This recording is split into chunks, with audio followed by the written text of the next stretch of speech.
Fait que bienvenue à Horreur paranormale et meurtre avec moi-même, François Quirion, pour je pense, 18e épisode, si je me trompe pas, je pense. Je pense que c'est ça, 18e épisode. Je reçois pour la deuxième fois Jean-Philippe Gilbert. Je me suis pas trompé comme la dernière fois, j'avais dit Girard. Pour vrai? Ah Oui, ben là, c'est. Ah ben tant mieux, je suis rendu connu, là, ouais, si c'est on, ça. on se rappelle de mon nom. Non, on se connaît plus, là. Non, mais je pense parce que l'invité avant toi, son nom de famille, c'était Cynthia Girard, puis c'est pour ça, genre, je Ah. m'avais mélangé parce que j'en avais fait, je pense, un après l'autre ou quelque chose de même, là. Bon, j'aime mieux que tu m'appelles Girard que Cynthia, c'est bon. Ben ouais. Fait Mm. que ça va bien. Oui, oui, ben super. Ben écoute, toujours content d'être là pour parler d'horreur. Pour moi, c'est toujours un plaisir de faire ça. Je suis toujours content de jaser avec toi. Je sais que tu es autant passionné que moi.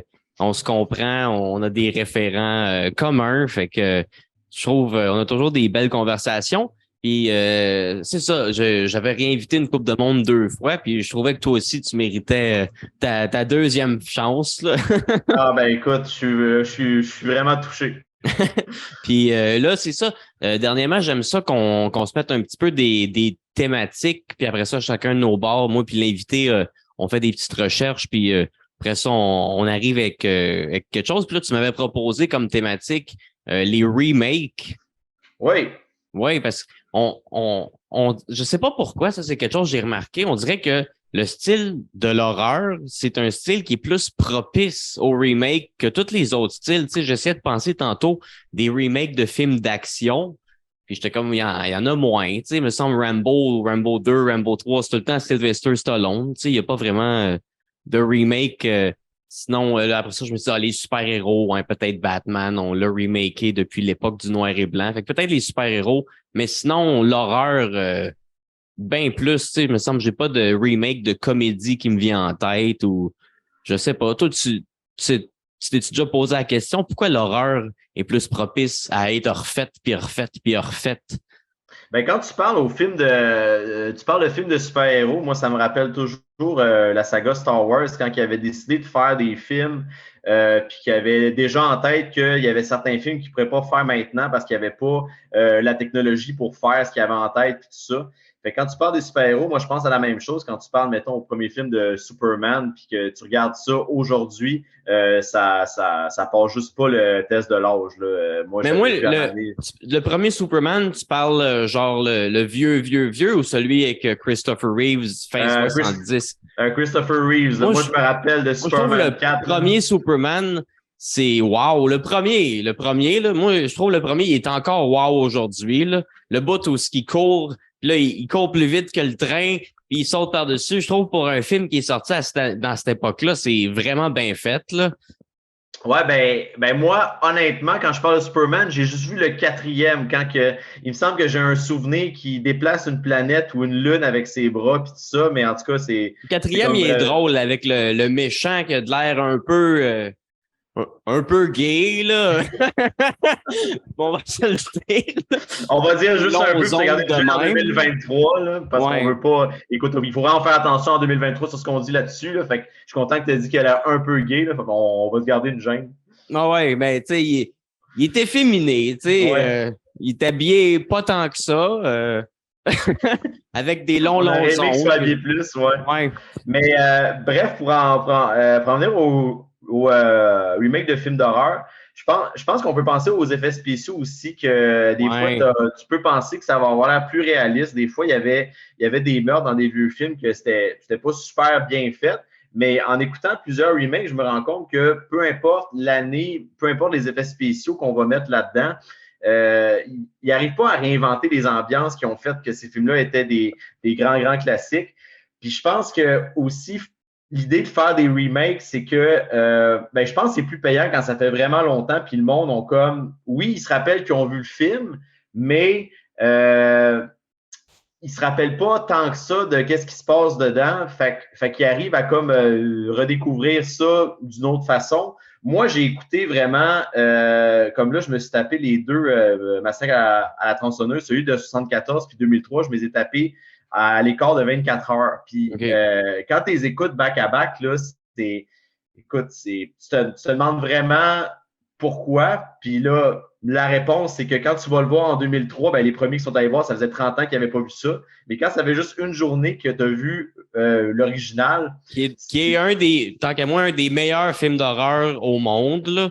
Ben, moi, en l'écoutant la première fois, je me rappelais de l'avoir déjà vu, mais moi, écoute, j'ai la mauvaise habitude de commencer des films trop tard, puis souvent, je m'endors dessus. Fait que des fois, je me rends compte que je manque des bouts. Mais là, je l'ai vraiment écouté sans m'endormir une seule fois. Puis, écoute, le premier Massacre à la tronçonneuse, j'avais complètement oublié le moment qu'elle se réveille, puis ils sont dans la cuisine, puis là, elle assiste au repas avec les trois gars à table. C'est comme dans l'histoire de Jésus, la dernière scène, le repas avant qu'il se fasse trahir. Oui, puis je te dirais qu'en voyant ce repas-là, j'ai plus de plaisir que d'écouter un récit de la Bible. Écoute, c'est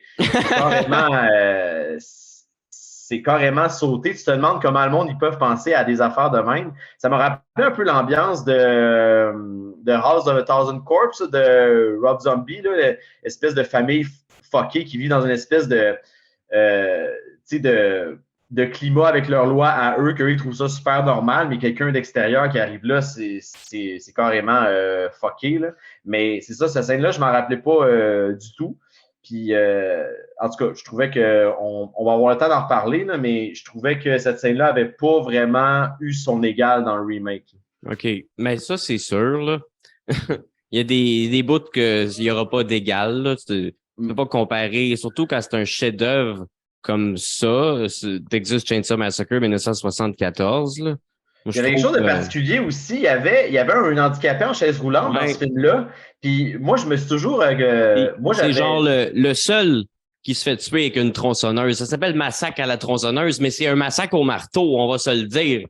Oui, puis les coups de marteau, tu les sens. Là. Moi, je trouvais que pour l'époque, comment c'était fait, le coup de marteau, moi, écoute, le son, il me résonnait dans la tête. Là, la première fois que tu vois pris des Tylenol après.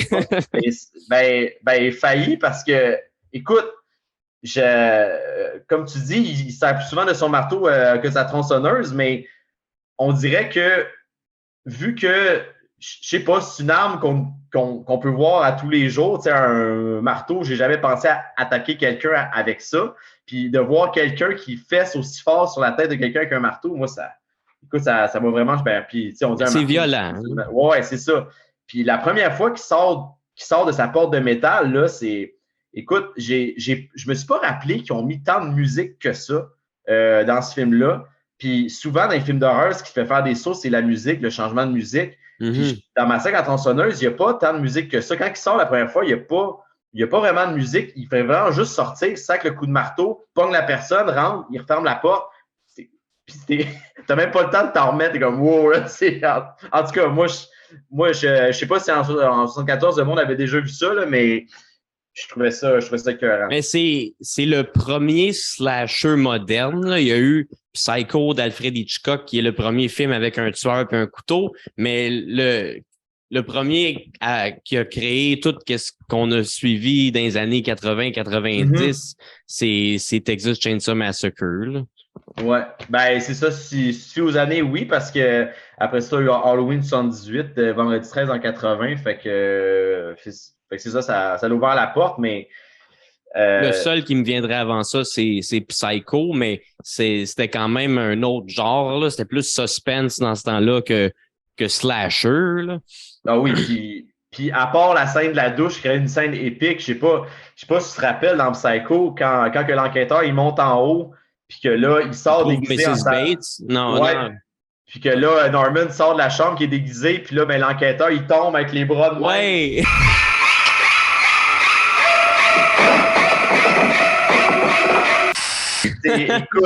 Écoute, ça, t'as de la misère à pas rire, là. Écoute, je sais pas si c'est beau. Visuellement, c'est beau. Ben, ça fait vraiment ancien temps, mais c'est juste que quand il tombe, en tout cas, ça enlève un peu de sérieux, mais pour vrai, Psycho, tu vois, on aurait pu en parler. Là. Je sais qu'il avait fait comme.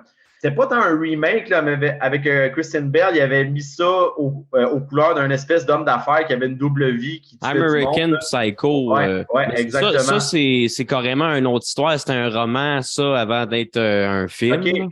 OK, moi, je pensais que Mais c'était ils ont inspiré. fait un remake de Psycho que j'ai pas regardé dans les années 90-2000. J'ai jamais vu non plus, mais il me semble, ayant Avec travaillé dans un l'acteur jeu qui joue vidéo. dans Dodgeball, me semble.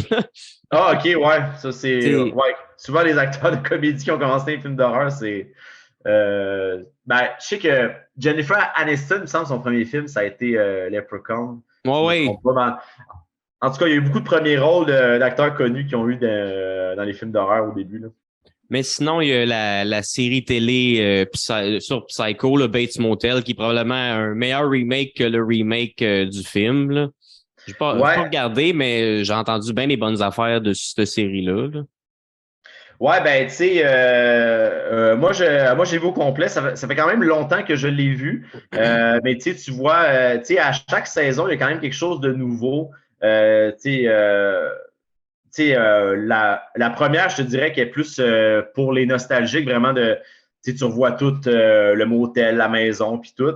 Mais je pense qu'il y a 4 ou 5 saisons. En tout cas, je sais qu'il y a une saison complète que vraiment Norman, le jeune Norman vit avec sa mère qui est momifiée, puis qu'il essaie de faire croire qu'elle n'est pas morte. Ouais, ouais. C'est vraiment bon. Faudrait que je l'écoute un moment donné, parce que j'aime bien Psycho. Non, mais ça vaut la peine. J'aime bien ce Mm. personnage-là. Mais dans le fond, pour introduire le sujet du remake, Oui, on s'écarte. Ben oui, excuse-moi. on s'écarte pas parce qu'on parle du remake de Psycho en série télé, fait qu'on s'écarte pas tant que ça. Mais pour ouvrir le sujet, dans le fond, j'avais un petit bilan que j'ai dressé sur l'histoire de l'humanité parce que depuis que je suis petit, j'ai l'impression que c'est un phénomène récent de faire des remakes parce que depuis que je suis petit, dans les années 2000, on faisait plein de remakes des films des années 70-80. Puis moi, Ben, parenthèse de même, ça c'est parce que je le sais, parce que je viens de le voir, mais le remake de Massacre à la tronçonneuse, c'est vraiment ça, puis ça c'est en 2003, qui a ouvert la porte à plusieurs remakes. OK. On en a vu beaucoup après ça, mais si Ouais, c'est pas le ben, premier, c'est un des premiers. c'est ça qui a ouvert la porte au remake slasher, je pense. Ouais, c'est ça. C'est ça que moi, j'ai toujours pensé que c'est un phénomène récent, mais plus que je vieillis, plus que je me suis rendu compte que c'est dans la nature humaine de réécrire des vieilles histoires aux couleurs de son époque quand on les réécrit. Parce que moi, j'ai longtemps détesté les remakes. Moi, j'étais fidèle aux années 80, tu sais. Mais je me suis rendu compte que dans les années 80, ils faisaient beaucoup de remakes déjà des films des années 50-60, comme The Fly, The Thing, The Blob, il y en a plein d'autres. Dans les années 50-60, on faisait des remakes des films des années 30-40. Je sais qu'il y avait la compagnie de production Hammer Films qui faisait juste des remakes, genre des Universal Monsters des années 30-40, Frankenstein, Dracula, le fantôme d'opéra, Dr. Jekyll et Mr. Hyde. Puis dans les années 30-40, on faisait des remakes des films silencieux des années 1910-1920. Puis là, tu vois, ça fait à peu près une couple de mois que je suis en train de développer une obsession pour l'occultisme puis les vieilles religions païennes. Puis je me suis rendu compte que le phénomène des remakes épargne pas la mythologie non plus. Puis là, je sais pas si j'ai des auditeurs qui sont full chrétiens, j'imagine que non, mais vous allez être déçus de vous rendre compte que vos mythologies, c'est dans le fond des remakes de vieilles religions. Et puis en plus, je sais pas quand est-ce que ça va sortir, mais là, au moment qu'on se parle maintenant, on approche de Pâques. Fait qu'écoute, t'es Ouais. vraiment bien timé là-dessus parce que peut-être qu'il y en a qui sont dans leur préparatif de leur fin de semaine. Là. Euh, fait que, dans le fond, juste, c'est ça. Si on remonte genre à l'Égypte ancienne, je sais que la légende du dieu Apep, qui est le dieu serpent, qui est un symboliste du chaos, qui, dans la mythologie, la légende, à chaque jour, il sort du royaume des morts pour se cacher en montagne et attendre le lever du soleil pour attaquer Ra, le dieu du soleil, qui, à chaque jour, le tue et le renvoie au royaume des morts. Puis ça, c'est un cycle sans fin, dans le fond, de la bataille entre genre le bien puis le mal, la lumière, la noirceur, le jour et la nuit. Puis ça, c'est un mythe que tu vois qui a inspiré les religions de la Grecque antique parce que dans la religion de la Grecque antique qui est arrivée beaucoup après. Tu sais, j'ai écrit les années pour pas dire de la merde, mais je pense que l'Égypte antique, c'est plus ou moins 3000 ans avant Jésus-Christ. Puis la Grecque antique, puis je dis plus ou moins, mais c'est où est-ce que ça aurait débuté, pas où est-ce que ça aurait fini. La Grecque antique, ça aurait débuté plus ou moins 1200 ans avant Jésus-Christ. Mais dans la mythologie grecque, il y a la légende du démon Python qui se fait tuer par le dieu Apollon, qui est le dieu de la beauté, mais aussi du soleil. Fait qu'on voit déjà que la mythologie tire son inspiration de mythologies plus anciennes. Puis avec le fil du temps, le symbolisme du serpent dans la Bible représente le démon. Puis on voit que la Bible s'inspire de la mythologie païenne, dans le fond, pour l'histoire du bon Dieu contre le diable qui s'affrontent à tous les jours. Puis c'est ça, dans le fond, dans la Bible, le Premier Testament, c'est carrément un remake de la Torah, qui est le texte sacré des Juifs.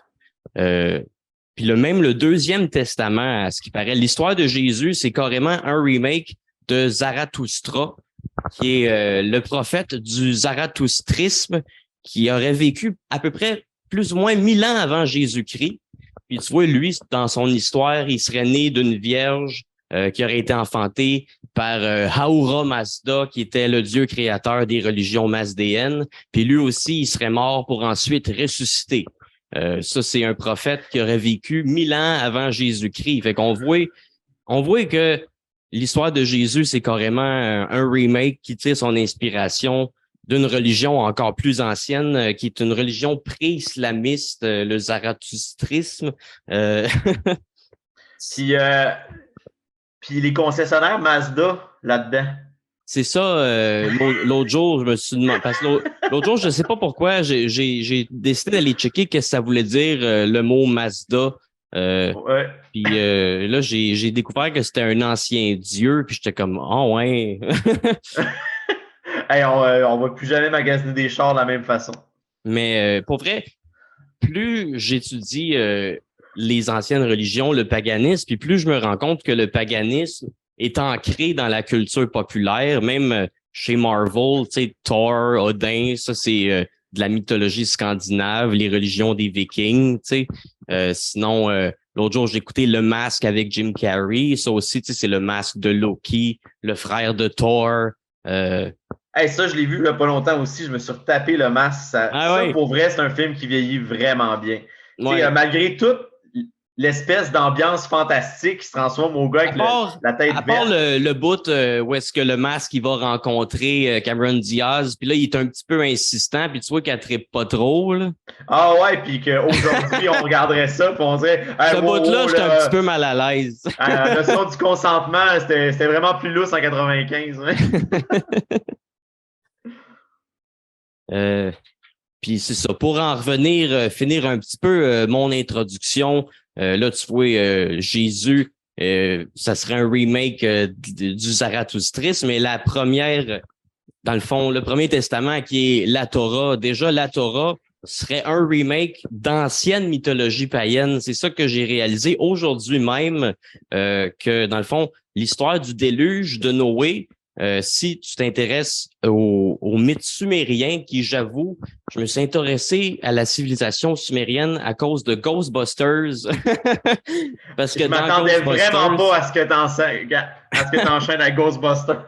Parce que dans Ghostbusters, le démon, il s'appelle Gozer, puis c'est un démon qui est en fait une ancienne divinité qui était vénérée par le peuple sumérien, puis il en parle un peu dans Ghostbusters, mais là, je suis allé lire plus là-dessus.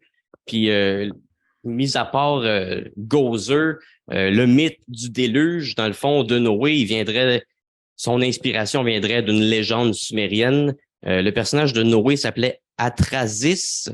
Puis ici, dans le fond, si tu lis la légende d'Atrasis, tu comprends que le déluge de Noé, c'est copié-collé mot pour mot de la légende d'Atrasis. Même chose avec l'histoire de Moïse, qui serait inspiré, lui, il s'appelait le Sargon d'Akkad, que ça, c'est une légende acadienne avec 2 K pas le Nouveau-Brunswick. Pas Nouveau-Brunswick, c'est ça? Ouais, c'est ça. C'est l'Akkad, dans le fond, c'était comme à côté de Sumer. Fait que les légendes, les mythologies acadiennes, sumériennes, ils se mélangent un petit peu. Fait que dans le fond, pour conclure, je pense que le remake, c'est pas un phénomène récent. Je pense que c'est dans la nature humaine, comme je l'ai dit, de réécrire des vieilles histoires, mais aux couleurs de son époque, puis de s'inspirer des choses d'autrefois. Puis je pense qu'en vieillissant, il va toujours en avoir des remakes, puis un moment donné, mais qu'on s'est rendu vieux, il va peut-être avoir un remake de Saw, un remake d'Insidious, il va y avoir des remakes de films de notre époque, un remake d'Harry Potter. Je suis sûr que ça va arriver. Mais sauf j'ai l'impression que, puis c'est peut-être parce que là, nous autres, on est là présentement. Peut-être que dans 30 ans, j'aurais pas la même opinion. Mais sauf que j'ai l'impression que les films de 2000 à 2030 vont avoir quand même moins changé que des années 70 aux années 2000. Mais je sais pas, parce que je pense que ça va être plus technologique. Tu sais, s'ils font un remake de ça, ces mécanismes vont plus marcher avec une technologie intelligente. Tu sais, ces pièges, ces affaires-là, ça se peut aussi. Tu sais, sinon, ça sera pas des cassettes, ça va être juste des vidéos YouTube, je sais pas, des TikTok. Ah non, si embarque sur le TikTok là-dedans, là, tu vas me perdre en esti. Aïe, aïe. Ça sur TikTok. Mais déjà, dans le dernier Texas Chainsaw Massacre, il y a une scène où est-ce il filme Letterface dans le bus en train de tuer tout le monde dans l'autobus, puis là, il met ça sur Twitter ou sur TikTok. Là, il est comme tu vas être bloqué, tu pourras plus tweeter, puis là, il s'en calait, c'est tout le monde, parce que c'est Letterface, puis il est pas sur Twitter, tu sais. OK, fait que dans le fond, le Letterface, que moi, j'ai pas vu, mais je pense qu'il est le film le plus récent de la série Netflix, qu'ils ont fait. Ils l'ont fait, mais en étant dans le moment présent. Vu que tu me dis qu'il y a genre des technologies comme... Oui, c'est ça, ça se tient pas debout parce que ça suit l'original, ça se passe 50 ans plus tard, mais Letterface, il y a 60 ans. C'est ça que j'ai lu. Les producteurs ont dit que Letterface, dans ce film-là, il y a 60 ans. Ça veut dire que dans le premier, il y a 10 ans. Ben, je sais pas. Il est costaud un peu. C'est ça, mais quand je le vois aller, je sais pas ce qu'il... Ben, en fait, pas ce qu'il mange. Il se nourrissait pas comme nous, hein. Si tu fais au premier, il se nourrissait pas comme nous. Il mange peut-être beaucoup de muscles, carrément. Juste du muscle. Il mangeait juste du muscle. Fait que là, je sais que tu as fait des gros devoirs. Tu t'es retapé plein de remakes de la dernière décennie. Oui, il y en a juste un. Je sais pas si tu t'es retapé les versions originales en même temps. Là, tu m'as parlé de Texas Chainsaw Massacre. Je sais pas si tu as fait ça à chaque fois ou s'il y en a que tu as vu tellement souvent. Non, il y en a que je connais tellement par cœur, mais il y en a vraiment 4 qui m'intéressaient plus. Là, je ne sais pas que c'est les 4 remakes qu'ils ont fait parce que en écoutant, je me rendais compte qu'il y en avait plein d'autres que j'aurais pu écouter. Toi, tu m'as parlé de Hellraiser que je connaissais pas, qui avait un remake. Oui, il vient de sortir 2022. OK. Ça m'a pris du temps avant de le regarder parce que j'aime vraiment le premier Hellraiser. J'ai lu Hellraiser, j'aime Clive Barker, puis j'aime pas trop les remakes. Fait que, ouais, ben c'est ça. Puis j'ai vraiment aimé ce remake-là plus que plein de sequels d'Hellraiser. Moi, je me rappelle, j'avais juste écouté Hellraiser 2, puis j'avais vraiment décroché. C'était rendu too much dans les autres. Le 2 est quand même bon comparé à toutes les autres. J'imagine. Ben, tu vois, j'ai le 4 en cassette que j'ai pas écouté encore, mais j'ai pas. Moi, j'aime le 4, mais ça commence à. C'est plus. Le 4, c'est l'histoire du cube, dans le fond. Comment est-ce qu'il y a des genres de satanistes ou je sais pas trop qui ont demandé à quelqu'un de fabriquer ce cube-là, puis qui ont fait des rituels en enlevant la peau, en sacrifiant quelqu'un, puis qui ont donné genre vie à cette bébelle-là. Là. Le 4, ça se passe dans le passé, dans le présent, puis dans le futur. Puis tu as des scènes de Pinhead dans l'espace, dans un vaisseau spatial. Fait qu'on est un petit peu genre Leprechaun 4, là, mais... je pensais que c'était le 5 qui allait dans l'espace, Leprechaun. Je pensais que... Jason X, on pourrait sûrement faire un épisode complet sur Jason X. Oh my God, c'est comme... Écoute, ils ont vraiment décidé d'aller. Puis le pire, c'est que je me rappelle très bien que Jason X, quand je l'avais écouté, j'avais été extrêmement diverti. Pas parce que je praisais l'histoire ou le fait qu'il est dans l'espace, mais je le trouvais très divertissant. Ben moi j'aime toutes les Jason, même s'il y en a plein que je réécoute, je les ai toutes écoutées quand j'étais petit, là, fait que ça fait que je les aime toutes aujourd'hui parce que quand je les écoute, ça me rend nostalgique, mais je suis conscient qu'aujourd'hui, j'en réécoute puis je suis comme mon Dieu, c'est cheap. On voit presque rien dans les films de Friday the 13th. À chaque fois qu'il vient pour tuer quelqu'un, on dirait ça coupe, puis là, tu l'entends crier ou souvent. Ça, c'est bon que tu dises ça parce que dans le remake de Texas Chainsaw Massacre, toutes les meurtres, ça coupait vraiment au moment que ça. Mais ça coûte moins cher, tu sais. T'as pas à faire un faux corps, faire du faux sang, du maquillage. Même quand le gars il se chope la jambe, il se fait transporter par Leatherface. Puis, ou des fois, ils l'ont tourné. Ou des fois, ils l'ont tourné, mais c'est coupé au montage pour être genre 13 ans et plus, pour vendre plus de billets de cinéma. Ça j'en ai entendu parler dans des documentaires de films d'horreur que ça arrive souvent. Là. Une crise de scène gore, puis finalement, ça sort pas. Là. À un moment donné, c'est de... En tout cas, je trouve que quand tu fais un film d'horreur, tu y vas all in, mais c'est peut-être facile à dire pour moi parce que mon caliste, c'est pas j'ai 18 ans. C'est peut-être que tu as là... C'est ça que j'ai entendu dans des documentaires d'horreur, c'est qu'au cinéma, ceux qui vont acheter plus de billets pour les films d'horreur, c'est les ados plus que les adultes. Fait qu'ils font en sorte que le film soit plus 13 ans et plus que 18 ans et plus, tu sais. Mais il y en a des adultes qui aiment les films d'horreur, tu sais. Ben oui. Ben oui, sinon on serait pas là en jaser. Mais ce que j'aime aussi, parce que je veux le dire là, parce que tu parlais, parce qu'on va parler de à quoi ça sert les remakes, j'en ai parlé un peu au début, mais aussi, je pense que c'est gagnant de faire des remakes parce que quand tu regardes, mettons, quand le remake de Massacre à la tronçonneuse est sorti, mettons qu'il y avait des ados justement de 12-13 ans qui s'intéressaient aux films d'horreur, ils ont vu sortir ça au cinéma, ils sont allés voir ça. Il y en a sûrement une couple qui pensait que c'était tout à fait nouveau, là, qui ne savaient pas en tout que ça existait, qui ont peut-être donné envie d'aller creuser justement dans les vieux films.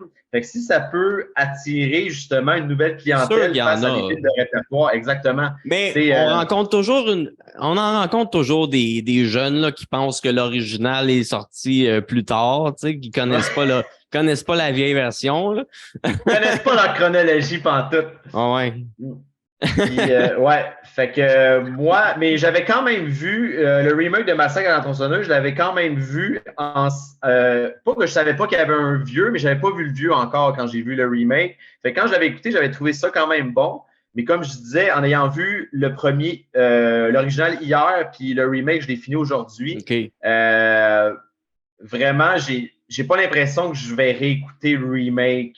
Version Remake 2003, je trouve c'est un des moins bons dans toute la saga. Là. Même s'ils en ont fait des pas tant bons, je trouve le remake de 2003, c'est même déjà, ils ont fait après un prequel au remake de 2003 qui est The Beginning. Celui-là, je trouve qu'il est déjà meilleur. T'as plus l'histoire d'origine. Je sais pas, je trouve que ça se tient mieux. Là. Ben, je pense aussi que moi, je ne l'ai pas vu, le Beginning, mais j'imagine que l'histoire tourne beaucoup justement autour de la famille. Autour de Letterface aussi. Là. Il explique que dans cette série-là, parce que là, Texas Chainsaw Massacre, il y a comme 3 différentes timelines ou 4 même. Mais dans cette saga-là, tu comprends où est-ce que la famille a comme trouvé Letterface puis comment, pourquoi il est de même. Là.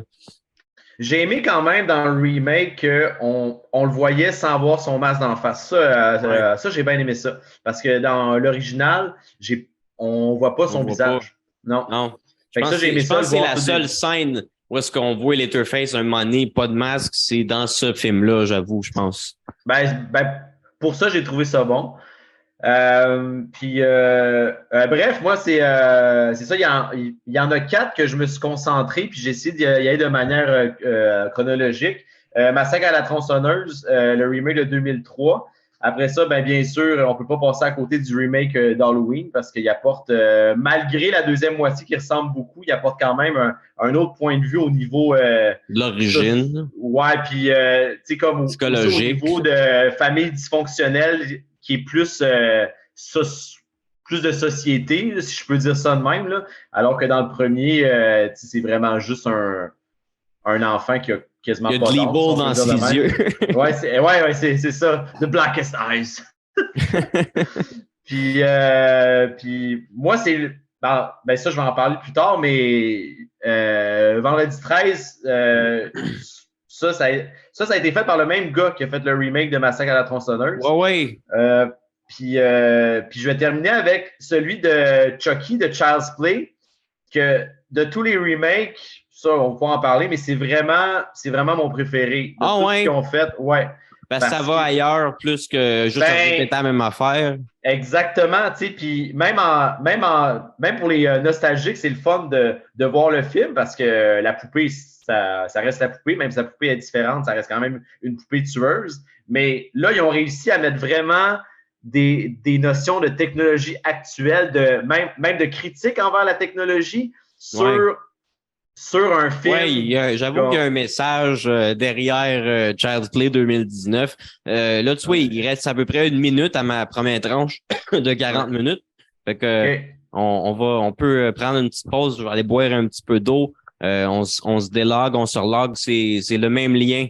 Fait que ça sera pas trop long. Désolé de l'interruption.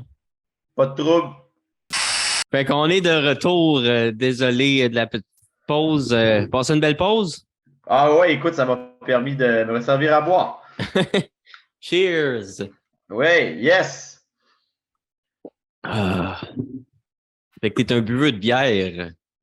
Ouais, ben c'est ça. Tantôt, je me suis enregistré une game de hockey, fait que je commence à me mettre dans le mood pour la game de hockey.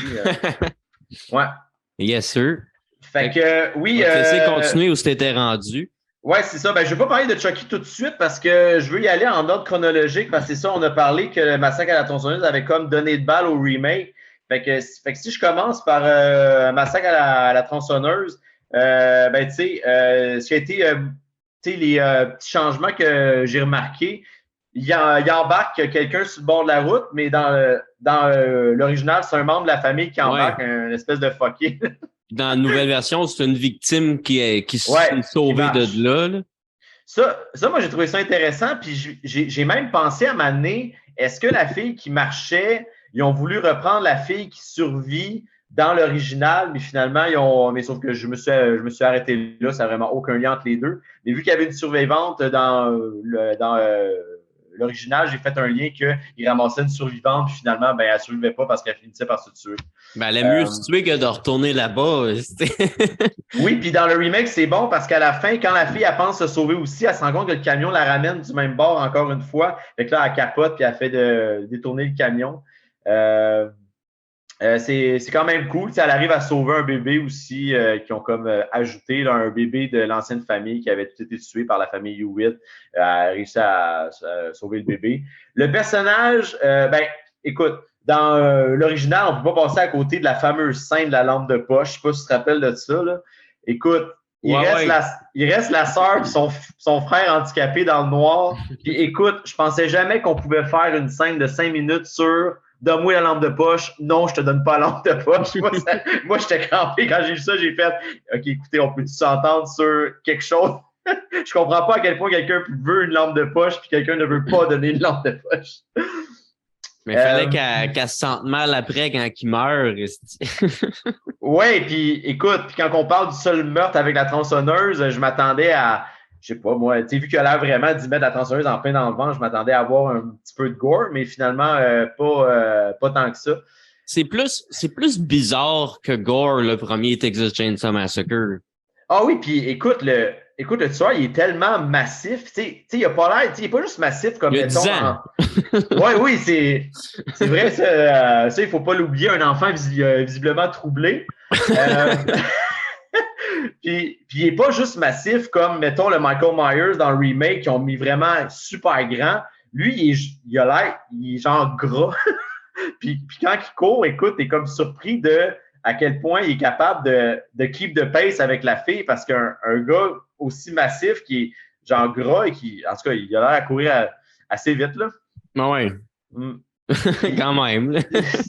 Puis là, j'avais comme... Bref, je continue. Je savais mon idée parce que j'avais une autre affaire sur le remake que je voulais dire. Okay. Ouais. Mais là, je me rappelle pas, fait que je vais continuer avec le remake. Dans le remake, le personnage du shérif, moi, je le trouve extrêmement drôle. C'est vraiment, il n'y a pas plus shérif qui fait chier que ce gars-là. Moi, c'est pas un vrai shérif. non, mais tu sais, eux, ils pensent que c'est le vrai shérif. Puis, puis le voir se pointer avec sa pellicule de plastique pour emballer le corps. Puis là, il dit au gars, tu mets, toi, ça le trou de cul. Puis là, il veut que l'autre l'aide à emballer. Ça, écoute, cette scène-là, moi, m'a fait rire vraiment, vraiment beaucoup. Puis oui, c'est ça, c'est comme un membre de la famille qui a busté l'uniforme de shérif, justement. Puis là, c'est comme lui qui s'occupe, puis ça garde tous les meurtres secrets. Puis ben c'est ça, ils ont quand même bien réussi à remettre le moment, la première fois que tu vois le tueur, c'est comme un peu de la même façon. Là, il sort d'une grosse porte de métal. Fait que cet effet-là, il est assez réussi pour les nostalgiques. T'sais, ceux qui avaient vu l'original, puis 30 ans plus tard, ils revoient cette scène-là, je suis sûr qu'ils ont vraiment trippé parce qu'ils ont vraiment réussi à recréer l'effet similaire. Ouais. Mais tout ce qui est autour de la famille, je pense qu'il n'y a rien qui va remplacer la scène autour de la table de l'original, quand les trois hommes sont là, puis il y a le grand-père, genre qu'au début, je pensais qu'il était mort, mais finalement, il n'est pas mort parce que quand ils mettent du sang dans la gueule, il commence à bouger un petit peu. Là.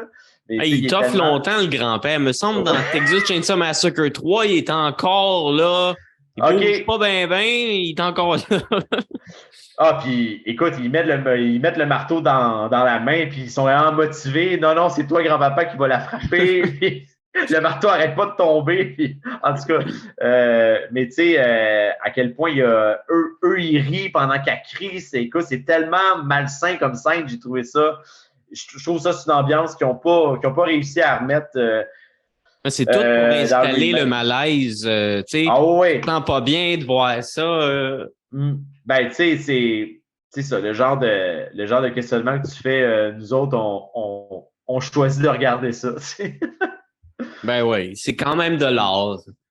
Ouais, puis tu sais, c'est quand tu parles que pour l'époque, tu sais, même en l'ayant vu hier, je trouvais ça choquant. Fait que j'imagine pour l'époque, ça devait être encore. Ah mon Dieu! Fucked up, là. Tu sais, c'est. Ah, ça a marqué.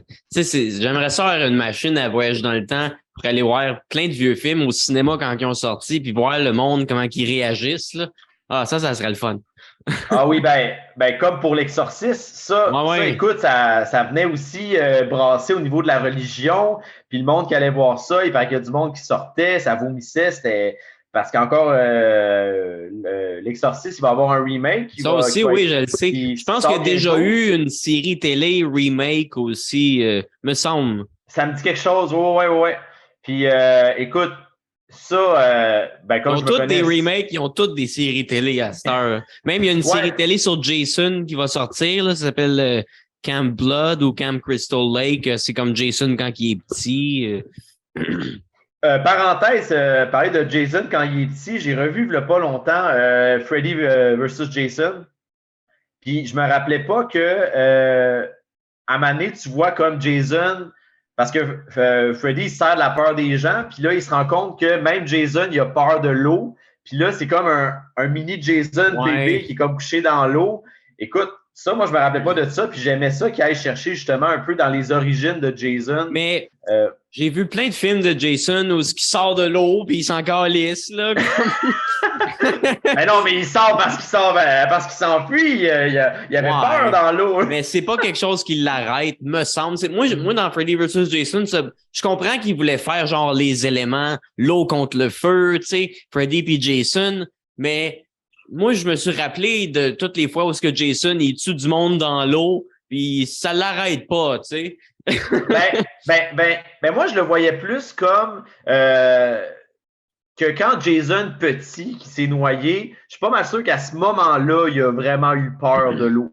Fait que moi, je pense que c'est plus de remettre Jason dans ses souliers de jeune enfant que de penser que rendu adulte, il aurait encore peur de l'eau. Parce que c'est vrai qu'il va dans ses cauchemars, il va dans sa tête, il va dans son subconscient. C'est un fucker. Oui, Freddy, juste aussi je sais qu'il y a un remake aussi de Freddy qui est sorti, je pense, en 2010, un an après Jason. Lui, tu l'as pas regardé récemment? Non, j'ai pas vu. Je l'avais vu au cinéma. Je l'ai peut-être réécouté une autre fois, mais OK. c'est pas Je sais pas bon. si... OK, c'est bon. C'est juste, Freddy, c'est tellement Robert Englund, c'est tellement un personnage qui est supposé d'être coloré puis drôle. Puis là, ils ont juste, on dirait qu'ils ont essayé de rendre Freddy épeurant. Mais, Freddy est épeurant, mais il est quand même supposé d'être drôle. Puis là, il est juste épeurant. Fait que, je sais pas, j'aime pas tellement ça. C'est pas Freddy. Ben, c'est ça. Je m'en rappelle qu'il y avait une scène où j'ai vraiment décroché que, genre, ils veulent pas tomber endormis. Puis là, genre, ils sont dans leur cours de piscine au secondaire. Puis là, whoop, ils tombent endormis. Puis là, c'est rendu un cauchemar. Puis là, je me dis, tombes endormi dans la piscine. Tu sais, ça te garde réveillé, de l'eau sur ton corps, comme, non, j'embarque pas, c'est n'importe quoi. Ouais, tu sais, parce que ben, tu sais, parlons-en du Freddy original, tu sais, elle va quand même à l'école, fait que, tu sais, dans son cours, là, tu peux comprendre qu'elle s'endort, elle mais dans la piscine. Non, la piscine, ça, je suis d'accord que ça va pas être écœurant, là.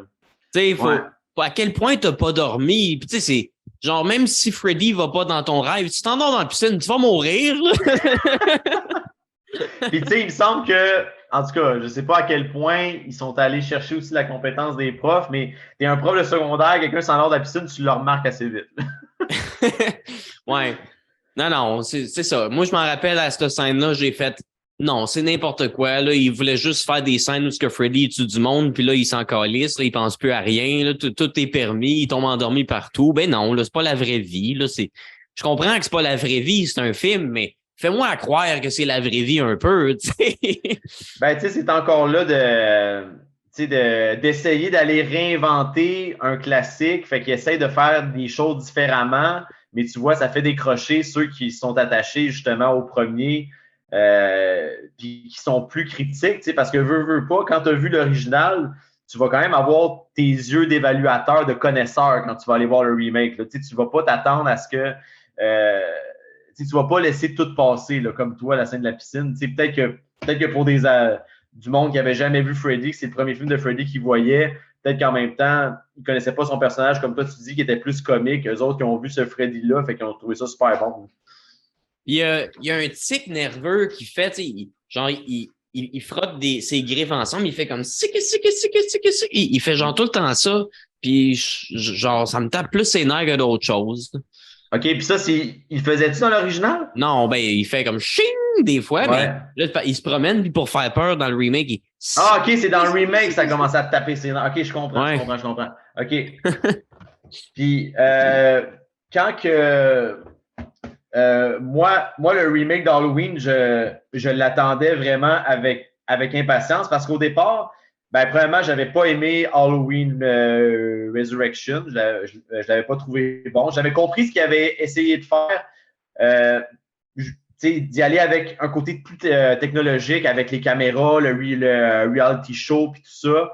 Fait que j'avais compris l'idée, mais Halloween et la technologie, je trouve que ça allait juste pas bien ensemble. Puis en plus que Michael il se réveille à la fin de ce film-là, je me dis bon ben c'est sûr ça ouvre la porte à une suite. Fait que je m'attendais à une suite. Finalement, ça a été annoncé, c'est Rob Zombie qui prenait le projet puis tout ça.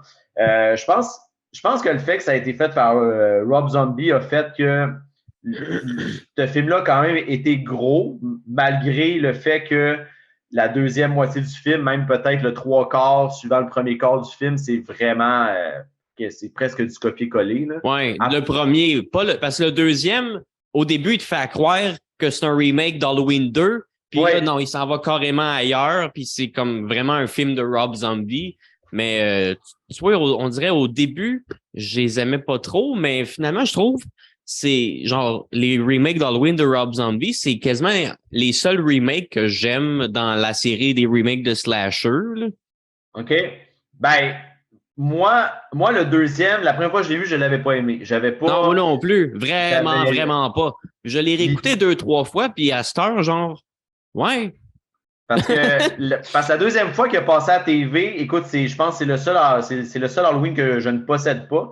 Puis il avait joué à la TV, puis je me rappelle l'avoir écouté au complet, puis avoir été diverti, mais il faudrait que je le revoie encore parce que mais là moi, aussi, la seule image. il s'en aille à... Je veux pas te couper, c'est parce que je suis passionné. Oui, ben là, c'est normal, c'est normal. Mais là aussi, tu sais, il s'en aille à quelque part, puis je pensais qu'il allait faire une suite à cette histoire-là, que là, à la fin, tu penses que c'est Laurie qui va devenir, genre, la prochaine Michael Myers, ou ce que, genre, ils ont répété un petit peu la même affaire dans le dernier Halloween, mais avec un autre personnage, puis finalement, ça a jamais arrivé, tu sais. Mais moi, j'aurais été curieux de voir une suite à Halloween 2 de Rob Zombie, où est-ce que c'est Laurie qui tue du monde, là. Moi, je trouve que ça ouvrait une porte à ça, puis finalement, ils ont décidé de fuck tous les films, sauf le premier.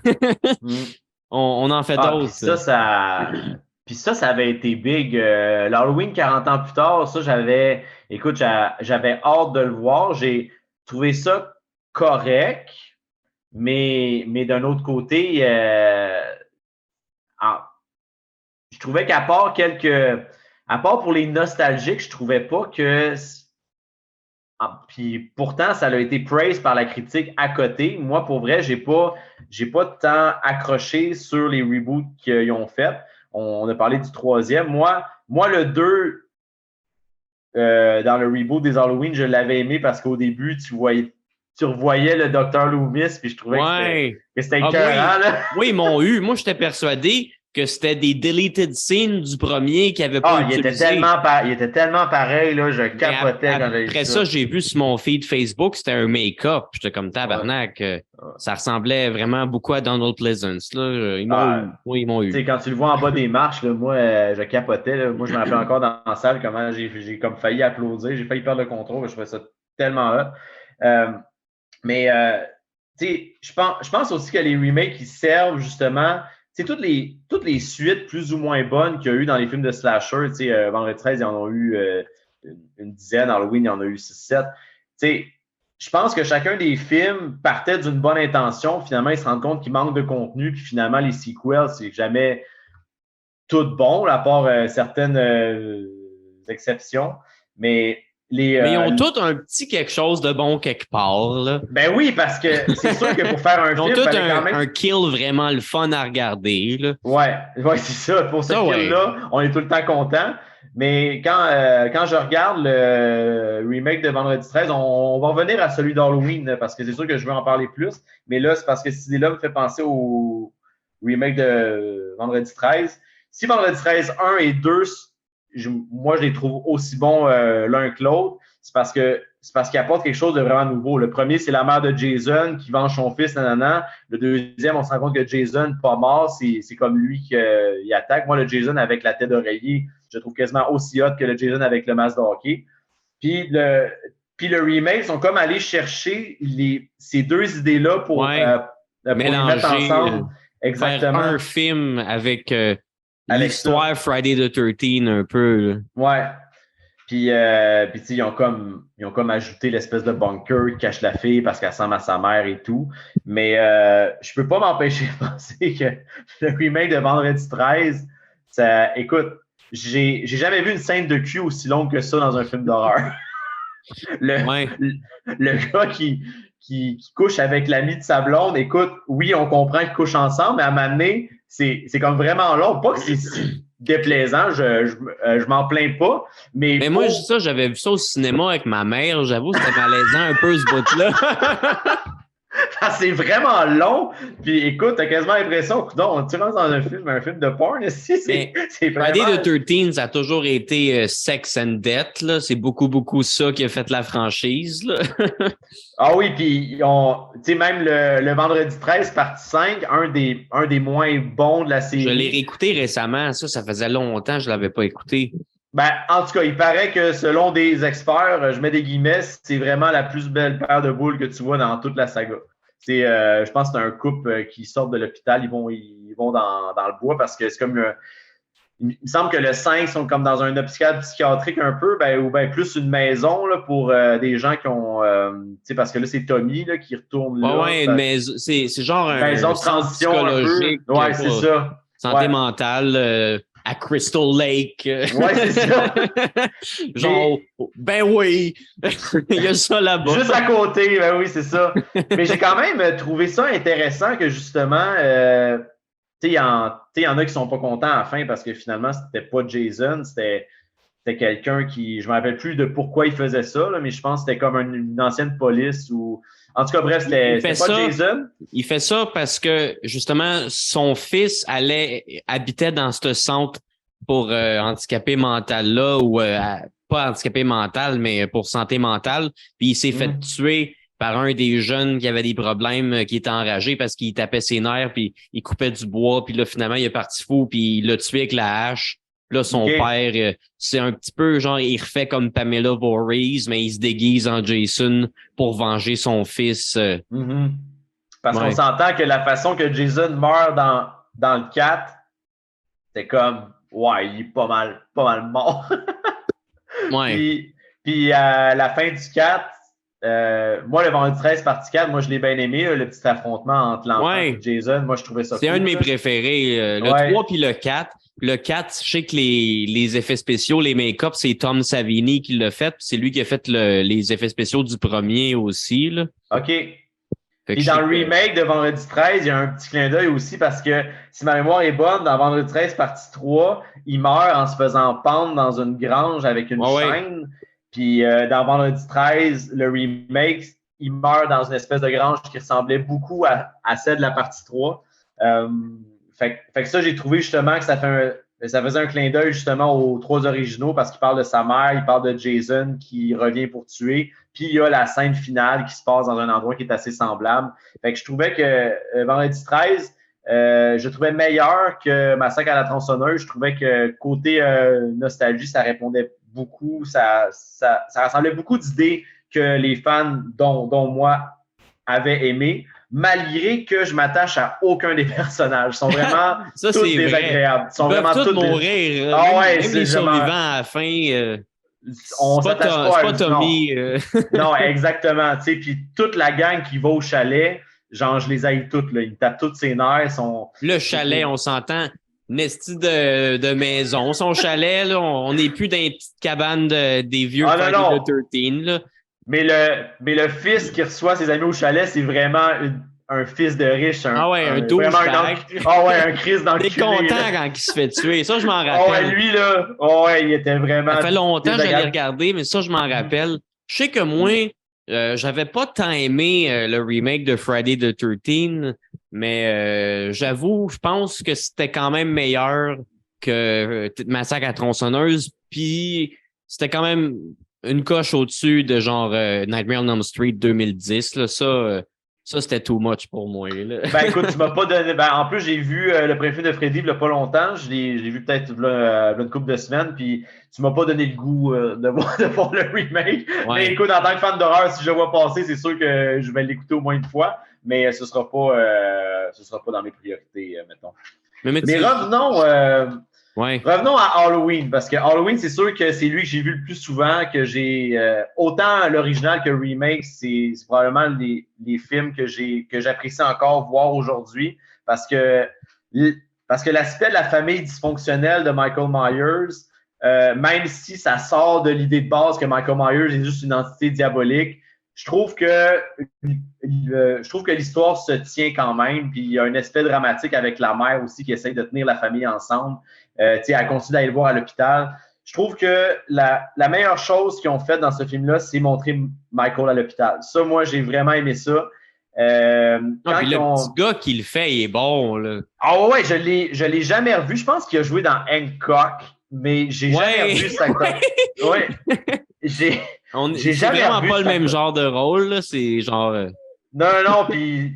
Il me semble qu'il joue vraiment genre un petit ado qui est là pour faire chier, me semble. C'est vrai, c'est même pas... Tu sais, je l'ai jamais vu dans rien d'autre, puis il me semble même dans Halloween 2, les scènes que Michael il est petit, c'est pas lui non plus. Non, c'est ça, je m'étais posé la question. Il était tellement bon, fait que je verrais pas pourquoi il l'aurait pas repris, là. Oh ouais. Puis, tu sais, encore là, les personnes que Michael tue, dans le remake, je pense qu'il n'y avait pas besoin de les faire de manière aussi caricaturée. Tu sais, le beau-père trou de cul, il est trou de cul en tabarnak. C'est vraiment un salaud, là. Tu sais, puis il mérite quasiment pas de vivre. Là. Tu sais, comment il traite sa mère, comment il traite lui. C'est parce qu'il veut que tu comprennes pourquoi il a commencé à tuer, tu sais. Ouais. Là, il est tellement trou de cul que tu fais comme, ben oui, moi aussi, je l'aurais tué, tu sais, je comprends, là.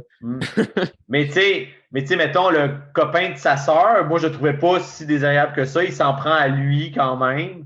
Ouais. Fait que, tu sais, fait que lui, il méritait pas tant. Tu sais, le gars à l'école qui tue dans le bois, ça, c'est un autre qui méritait, qui était content de voir mourir tellement c'était un salaud. Puis, mais c'est ça. Une fois que Michael est rendu grand, qu'il s'évade, puis là, il s'en va refaire pas mal les mêmes étapes que dans l'original. Là, tu vois, je décroche aussi. Surtout que le groupe des trois filles, écoute, je sais pas à quel point c'est important de faire ça, mais on dirait vraiment trois connes. C'est pas, genre, c'est pas comme dans l'original que c'est vraiment une gang de filles de l'époque, c'est des bonnes amies, puis que vraiment tu trouves ça triste quand elles trouvent le corps de ses amis, puis tout. Mais tu sais, Là, c'est cliché, genre Scream, genre, là, tu sais. Ouais, mais tu sais, quand gens ils rient ensemble, ils se traitent de salopes les unes des autres, et comme. En tout cas, moi, ça me tapait plus ses dents qu'autre chose, là, puis. En tout cas, bref. Ça, j'avais moins Aimé cet élément-là qui changeait. Ben, c'est ça, tu sais, parce que Halloween, ce qu'il avait réussi à faire, que c'était un bon film, je trouvais que c'était justement quand Laurie trouve ses amis, il y a un aspect, tu sais, tu es quand même attaché à tous ses amis, il y avait toute leur personnalité sans aide des filles, c'est ça qui ont l'air juste. Ben, moi, je trouve qu'ils ont l'air juste connes, là, fait que c'est pour ça que j'ai pas aimé ce côté-là, contrairement à l'original. Mais ça, je pense que ça fait partie des remakes de caricaturer le plus possible les personnages principaux. Autant dans le Texas Chainsaw Massacre que, justement, on parlait Friday the 13, le fils de riche, tu sais. Ouais. Puis, tu sais, je pense que c'est un règlement non écrit de faire un remake. Il faut que le personnage, les victimes soient le plus possible caricature. Ouais, mais c'est-tu pour que les gens comprennent vraiment qui va mourir? Ils pensent que le monde, tu sais, s'ils mettent les personnages moins caricaturés, le monde va moins embarquer parce qu'ils vont moins bien comprendre c'est qui les bons des méchants. Moi, ça m'apporte pas de plaisir de voir du monde autant caricaturé. Là. Non, mais c'est vrai, on dirait qu'on s'attache moins à ces personnages-là. Tu sais, puis on s'en calisse, là, dans le remake de Massacre à la tronçonneuse, quand elle doit achever son ami qui est accroché au crochet, ça moi, je te dirais que c'est quand même bon. Il y a un aspect triste là-dedans, puis c'est pas mal le seul meurtre qui m'a fait ressentir de quoi. Okay. Puis tu vois, c'est même pas un meurtre qui a été fait par un méchant, c'est la fille qui doit achever son ami. Les films d'horreur qui ont un aspect dramatique, je trouve qu'il n'y en a pas beaucoup, surtout au niveau des slashers, parce que les morts sont genre banalisés. Là. Oui, il trouve le cadavre, il crie, mais après ça, il passe à autre chose comme si de rien n'était. C'est. Ouais. Est-ce que tu as vu dans le remake les alternate endings de Halloween? Je m'en rappelle plus. Je m'en pense pas. Peut-être. OK.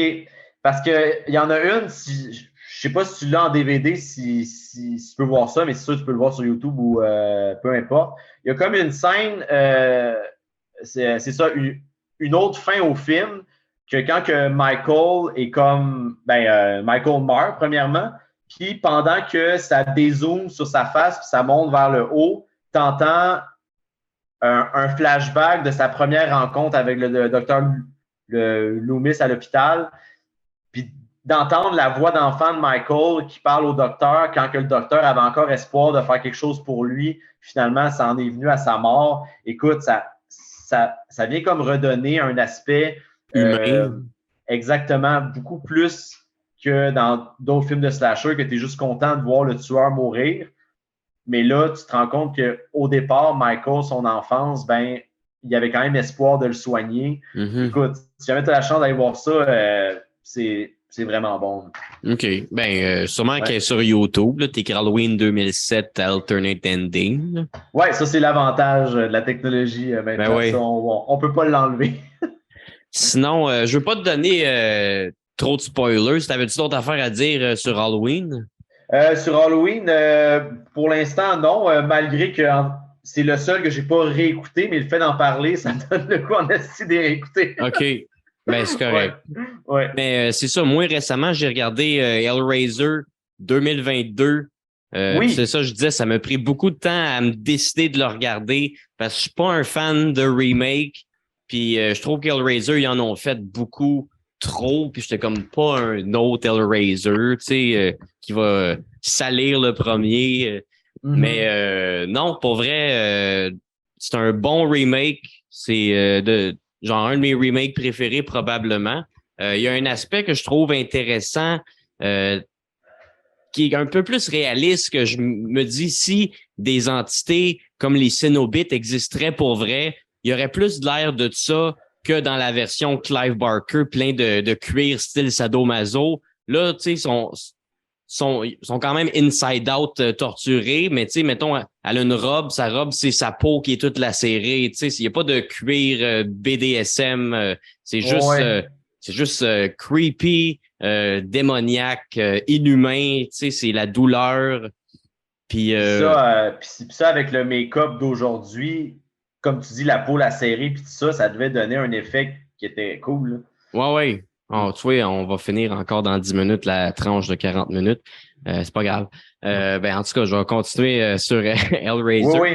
Ce que j'ai aimé aussi, tu sais, il y en a qui vont chialer que genre Pinhead, c'est une femme parce que dans l'original, c'est un homme, mais dans le livre, dans le film, le personnage de Pinhead est un peu un mélange de deux personnages du livre, qui a genre le prêtre boucher qui est Pinhead, mais t'as la High Priestess démoniaque qui est genre la reine des Cénobites, que genre là, je trouve le nouveau Pinhead est un petit peu un mélange justement de ces deux personnages-là du livre. Parce que je sais que quand ils ont fait le premier Hellraiser, ils ont décidé que le High Cenobite allait être un homme parce que c'était comme un milieu plus fermé aux femmes de jouer un monstre populaire. Ouais. Puis c'est pour ça qu'ils ont pris cette décision-là. Puis finalement, c'était une bonne décision parce que Doug Bradley était, tu sais, c'est son meilleur rôle, là, Pinhead, là, le premier. Là. Mais j'ai quand même aimé le Pinhead féminin. Puis moi, qui est un obsédé d'occultisme, je trouve que dans le remake, ils ont poussé plus la quête occulte avec le puzzle box, que là, tu comprends que c'est quelque chose de grand. Il y a un riche, tu sais, qu'il trouve son livre des ombres un peu avec des notes qu'il a pris sur toutes les formes que le puzzle box il peut prendre. Parce que là, il n'y a pas juste une forme. Il peut évoluer puis ouvrir différentes portes. Puis à chaque fois, c'est comme un différent. Pour eux autres, c'est un plaisir, mais c'est toujours une torture inhumaine à ressentir. Mais dans le fond, pour faire évoluer tu sais, à chaque fois qu'ils jouent avec le puzzle box, il y a comme une lame qui sort pour piquer, puis quand ils boivent du sang, c'est là qu'eux autres y arrivent pour ramasser quelqu'un, puis avec un sacrifice humain, le puzzle box, il change de forme, puis éventuellement, la personne, en avançant dans cette quête occulte, en sacrifiant toujours plus de victimes, finit qu'à avoir un cadeau de leur dieu que finalement, c'est genre la souffrance ultime. Quel beau cadeau! Que tu ne peux pas vraiment avoir. Ouais. Mais j'ai vraiment, vraiment aimé le nouveau. Puis j'aime le fait qu'à chaque fois, tu sais, c'est le puzzle box, il change, puis tu as comme toujours différents niveaux, qu'il faut toujours un nouveau sacrifice, tu sais. C'est différent. C'est très différent. Mais on dirait que ça respecte quand même ce que c'est supposé d'être, tu sais. Puis pour faire du push sur ce que tu dis, on dirait que pour que j'apprécie vraiment un remake, il faut pas juste refaire la même histoire de A à Z. C'est pas la même histoire. Mais sauf que tu as dit que ça t'a quand même amusé parce qu'il y avait des affaires qui venaient du premier. Tu sais, évidemment, sinon il l'aurait pas appelé Hellraiser. Mais t'as des vieux Cénobites puis t'as des nouveaux Cénobites. C'est ça qui est le fun. Tu sais, t'as celui qui fait... Ouais. Lui, il est encore là. Ça fait longtemps que je ne l'ai pas vu, par exemple, mais tu me donnes le goût de voir l'original. Mais ça, c'est quelque chose que j'ai bien aimé. Je sais qu'il est sur Paramount Plus. Ça vaut la peine pour ça. Tu sais, il y a tous les Jason aussi sur Paramount Plus, je pense. Là. Je savais pas. OK. Il y en a beaucoup parce que Friday the 13 appartient à Paramount. Là. Je sais qu'il y en a beaucoup. Une couple d'affaires de fun sur Paramount Plus. Ils ont tous les SpongeBob. Moi, j'ai capoté. Parenthèse. Ouais. Ben moi, je m'étais réinscrit à Paramount Network parce qu'il y avait l'émission Eggmaster que j'aimais. Fait que je m'étais inscrit. Fait que si j'ai OK. Paramount Plus, je peux sûrement avoir accès au film que tu parles. Fait que Hellraiser. c'est sûr que je vais aller checker ça. Puis le premier Hellraiser, je pense qu'il est sur Amazon Prime. Là. Sinon, moi, je l'ai en DVD, of course. Là. Moi, j'ai en DVD puis en VHS, évidemment. C'est tellement utile d'avoir les deux, là. Ouais. Ouf! J'ai une figurine de Pinhead, puis une figurine d'Uncle Frank. Uncle Friend, ça, c'est dans. Dans le premier Hellraiser. Hey, ça fait longtemps que Celui pas qui vu doit ça. ravoir sa peau. Julia, elle donne des sacrifices de sang. Tu vois, il y a un petit peu le même affaire dans le remake du sacrifice de sang, mais là, c'est directement relié à la puzzle box et non à la personne qui a ouvert le puzzle box qui tente de ravoir sa peau pour revenir à un être physique, tu sais. Ah, Mais ça m'avait marqué même, ça quand il commence à reprendre forme, puis il y a juste une petite masse toute dégueu c'est qui se vraiment fait. bien fait pour Ah l'époque. ouais, Là, tu pognes quelque exact. chose. Là. Ouais, ah ouais, moi ça m'avait marqué autant que tu as parlé que The Fly, c'était un remake aussi. J'avais bien aimé aussi les effets visuels dans The Ah Fly. ouais, c'est sticky and gore. Là. Ah ouais, c'est dégueulasse. Quand il perd ses dents, là, écoute, en tout cas, Je sais que c'est les vraiment. acteurs, ils parlent dans des entrevues que ce qu'ils se rappellent de Fly, c'est que c'était sticky en esti comme tournage. Ah ouais, puis la scène de la fin, quand il pointe le gun sur sa tête, Ah, c'est triste. Ça, c'est ouais, triste. c'est un aspect dramatique aussi qui est venu me chercher puis qui donnait un plus au film d'horreur, purement horreur. Là. Ouais, Dans la vieille version des années 50, la fin est pas mal plus drôle. Là. Je sais pas si tu l'as déjà vu, je t'ai mais jamais vu le film original. la fin a été un petit peu repris dans ben des cartoons, les Simpsons. Tu sais, c'est comme un genre. Parce que tout le long, lui, c'est un scientifique avec une tête puis une main de mouche. Mais eux autres, ils cherchent la mouche avec une tête d'humain pour les remettre ensemble. Mais tu sais, courir après une mouche, c'est quasiment impossible. Puis juste à la fin, il la trouve, puis elle est pognée sur une toile d'araignée. Puis elle est comme « Help me! Help me! » Puis là, l'araignée, elle arrive, puis elle la mange.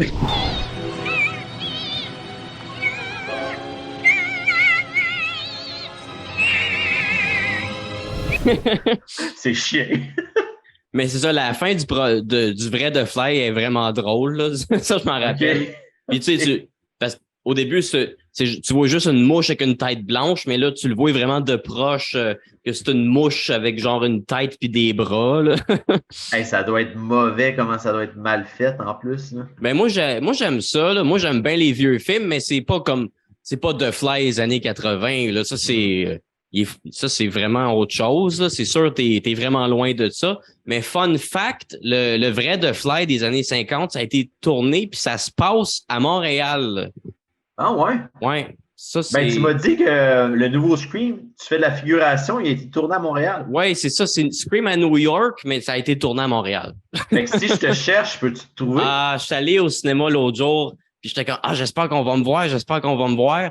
Puis la scène où est-ce que j'étais, tu sais, j'étais dans une scène qui se passe dans le métro à New York. Ça n'a pas été tourné dans le métro à Montréal, mais c'était dans un studio, un décor qui faisait une grosse reconstitution d'un métro à New York. Puis moi, j'étais allé à New York, j'étais allé prendre le métro, puis c'était pareil, comme être dans le métro à New York. Ça, j'avoue, j'ai trippé sur l'expérience. Mais tu sais, j'étais dans un métro. Il y avait plein de figurants pour être comme dans le métro. Puis la scène où est-ce que je sais que j'étais là parce que j'étais à côté du comédien, on me voit pas parce qu'il y a plein de monde alentour de moi. Là. Ah, OK. Non, mais tu sais, le fait de savoir que tu étais là, c'était écœurant. J'étais quand même sur le set de Scream. Ouais. Parce que moi, je t'aurais cherché, puis ça aurait été montré, je me serais levé dans la salle, je le connais. Mais quelque chose que j'ai trouvé plate, la scène que j'ai faite, ça se passe genre le soir de l'Halloween, puis dans le métro, t'avais un paquet de figurants qui étaient déguisés en toutes sortes de personnages de films d'horreur, beaucoup de Wes Craven, puis alentour de ça, tu sais, t'avais du monde déguisé en Freddy, en Pinhead, en Candyman, puis t'avais beaucoup de Ghostface, justement, pour faire « il y a un tueur dans le métro, puis il se sauve, puis après ça, c'est-tu lui, tu sais. » Fait que, mais... Ça, en plus, ça vient un peu reprendre l'idée de Scream 2 quand ils sont dans la salle de cinéma avec toutes les Ghostface. Là, c'était un peu du déjà vu. Mais c'est pas pour ça que je voulais dire. Ce qui était plate, c'est que dans cette scène-là, on voit pas tant que ça. Puis je trouve les gens au costume, ils avaient fait des crises de beaux costumes. Puis on voit pas tant que ça, les costumes. Puis ça, j'avoue, je trouvais, tu sais, qu'on me voit pas, c'est pas grave. Mais je trouve qu'il y avait vraiment beaucoup des beaux costumes, puis on n'en voit pas tant que ça.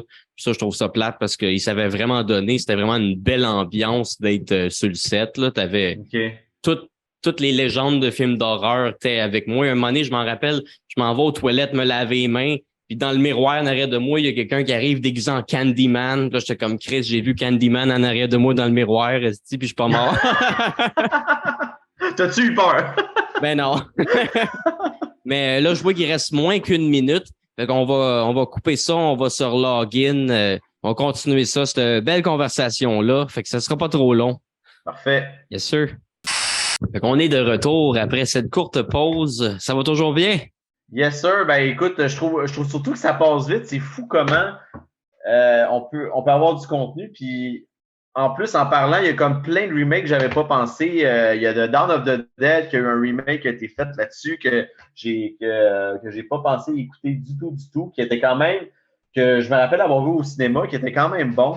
Bref, moi, je l'ai jamais vu, mais j'ai entendu un YouTuber parler de ce film-là l'autre jour très négativement. En disant qu'il y avait comme ben de l'homophobie dans ce film-là. Je sais pas si tu l'as senti. Moi, je l'ai pas vu, là, fait que je peux pas parler. C'est un YouTuber que je suis qui a dit ça. Là.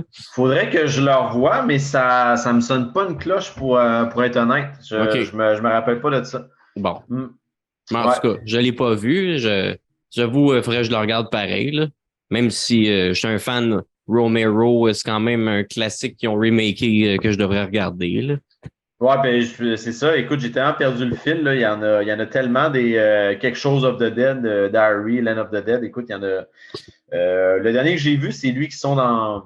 Je pense que c'est Day of the Dead qui sont dans une espèce d'île ou dans un laboratoire souterrain. Là. Ça, c'est le dernier que j'avais vu. Ça doit être genre Day of the Dead 2 qui a comme pas été fait par George Romero. Là. Ah, peut-être, je sais pas. Il me semble Day of the Dead aussi, ils ont un remake, je suis pas sûr. Ah, ça se peut très bien parce que comme on parle, il y en a comme vraiment beaucoup. Là. Mais moi, je voulais ben c'est ça, je voulais qu'on aborde le remake de Chucky parce que, écoute, pour moi, quand j'avais vu ce film-là, c'est ça qui m'avait convaincu qu'un remake pouvait vraiment être bien fait quand tu as vraiment une nouvelle idée tout en t'inspirant du film original, mais en faisant un film complètement nouveau. J'ai tellement eu du fun à voir ce film-là parce que c'était presque comme un nouveau film, c'était vraiment un bon film. Mais tu vois, moi, je suis pas 100% d'accord avec toi. Moi, j'ai plus l'impression que ça aurait été meilleur si ça n'avait pas été Chucky. Comme j'aime le concept que genre la technologie prend le dessus sur l'être humain, puis ça, c'était peurant parce que l'intelligence artificielle, elle devient plus intelligente que nous.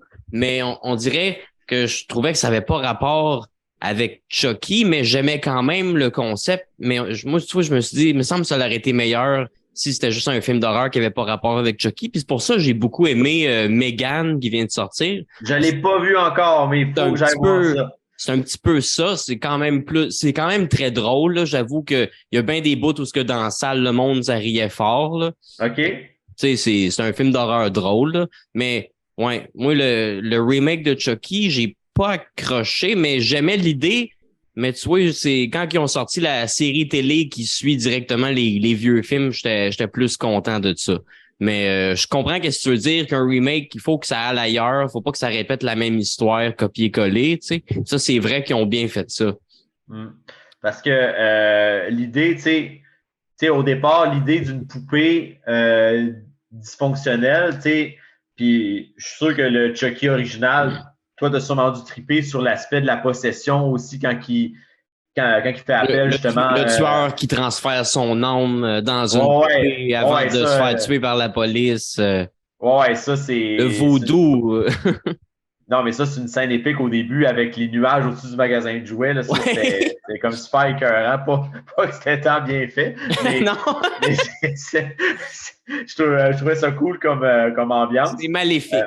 Ben, c'est ça, c'est vraiment le bon mot.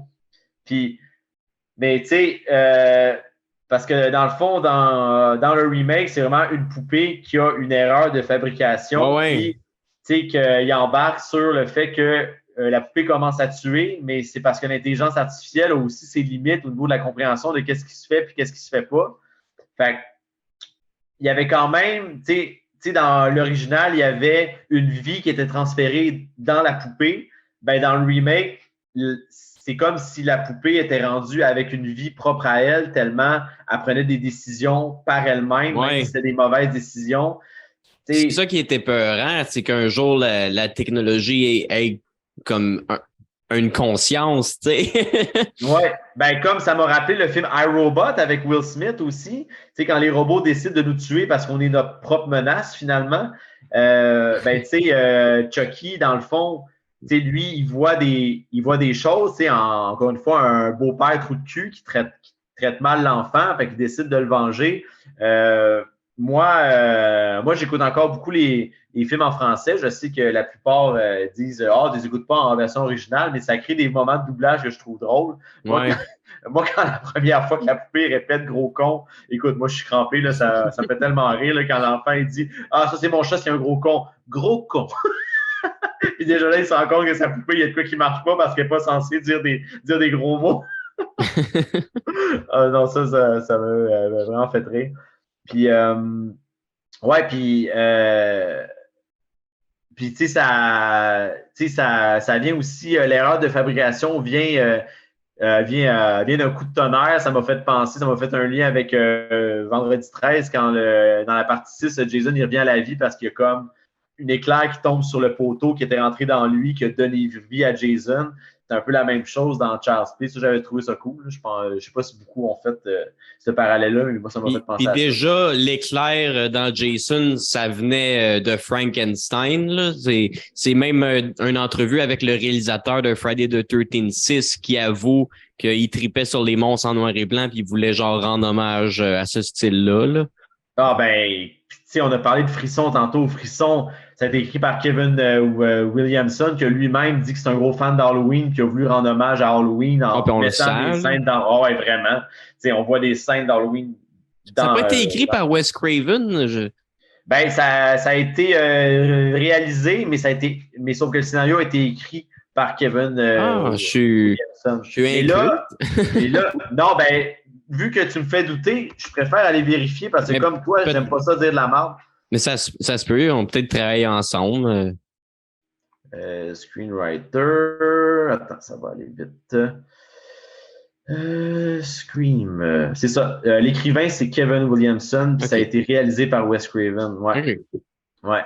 Parce que c'est ça, tu sais, quand tu vois des films encore et encore, tu commences justement à t'intéresser à des réalisateurs que tu revois le même nombre de fois. Mais après ça, tu te mets à mettre, c'est comme à séparer le réalisateur puis l'écrivain, parce que je trouve que les écrivains de films, ils passent un peu sous le radar.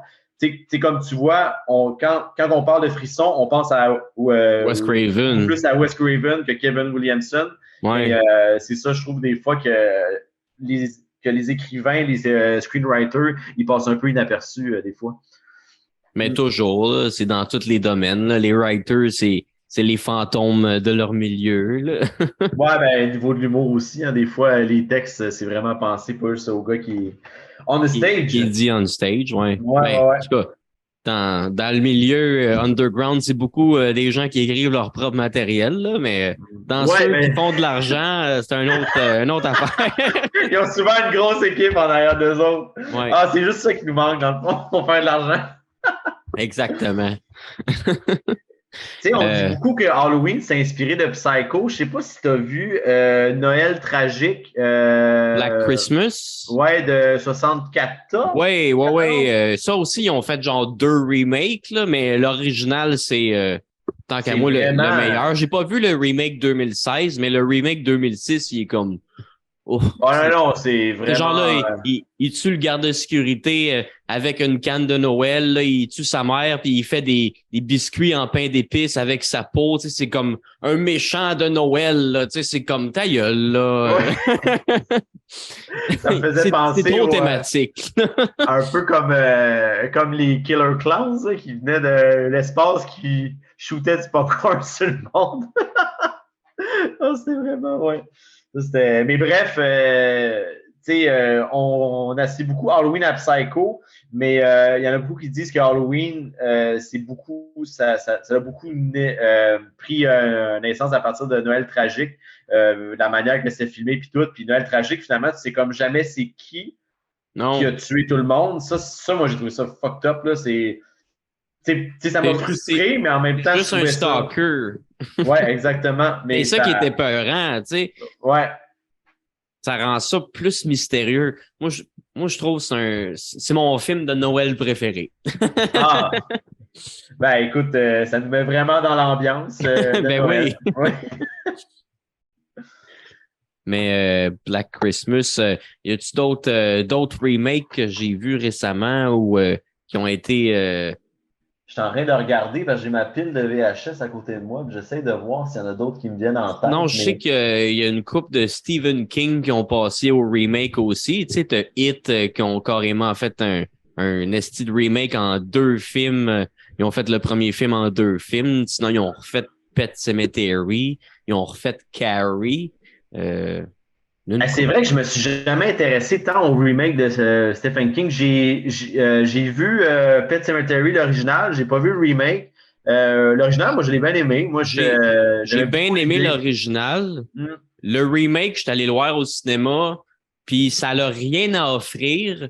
Puis en plus, ce que j'ai lu après, c'est genre vraiment poche, parce que à ce qui paraît, un auteur, après X nombre d'années, il peut racheter ses droits pour un œuvre qu'il a écrit à une compagnie de production. Puis c'est exactement ça qui s'en venait. Genre, Stephen King, il allait racheter ses droits sur Pet Sematary. Puis là, genre, 1 an avant qu'il puisse racheter ses droits, la compagnie de production, ils ont décidé de faire un remake pour refaire de l'argent avec son histoire avant qu'il rachète ses droits. Comme ça, après ça, lui, s'il rachète ça, il n'y a pas rien à faire avec ça. Ils viennent juste de faire un remake. Tu sais, fait que Est-ce que c'est chiant?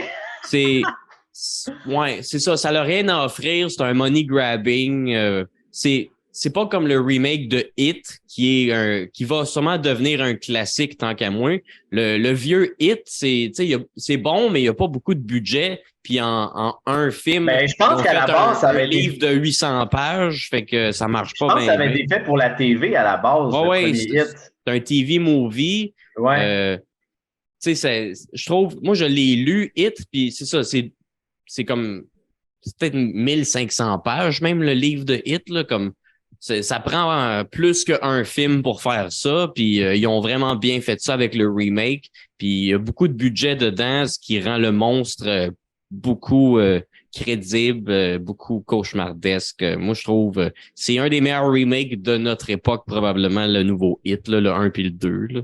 Ben, moi, j'ai juste vu le un, mais ça, je me rappelle, je l'avais bien aimé, le un. J'avais trouvé ça bon. J'avais pas vu le temps passer quand je l'avais vu.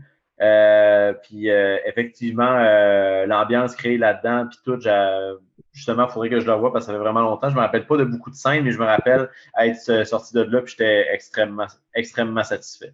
Ouais, ouais. Le deux aussi, je l'avais bien aimé, là, avec l'affrontement à la fin. Puis, mais il y a quand même, tu sais, là ils disent qu'ils vont faire genre un troisième, mais genre, je verrais pas qu'est-ce qu'ils pourraient mettre de plus dans un troisième. Là. Moi, je trouve que ça a fait pas mal tout le tour du livre. Il y a des trucs dans le livre qu'on peut moins exprimer en film, là, genre le backstory de Pennywise, de qu'est-ce qui serait réellement, qui serait une entité cosmique au-delà de notre compréhension. Mais tu sais, ça s'exprime mieux, je pense, en livre que dans un film. Mais en Mm-hmm. tout cas, moi, je sais pas, on va voir où est-ce que ça s'en va.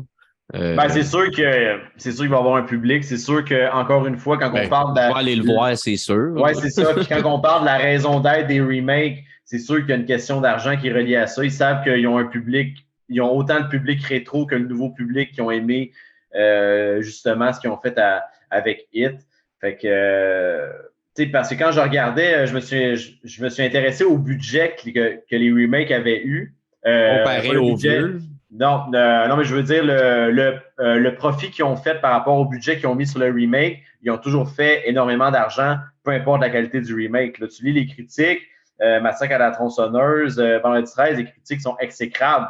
Mais quand tu vois l'argent qu'ils ont fait, il y a de l'argent à faire avec les remakes. Le public est toujours là, est toujours présent parce que ils vont plus là pour la nostalgie, les souvenirs qu'ils ont eus. Puis, si en plus le remake de Hit est bon, parce que j'ai pas vu le 2, mais le 1, moi, je l'avais trouvé bon. Si en plus c'est bon, c'est sûr qu'il y a de l'argent à faire avec ça. Fait qu'éventuellement, je serais pas surpris qu'il y en ait un troisième.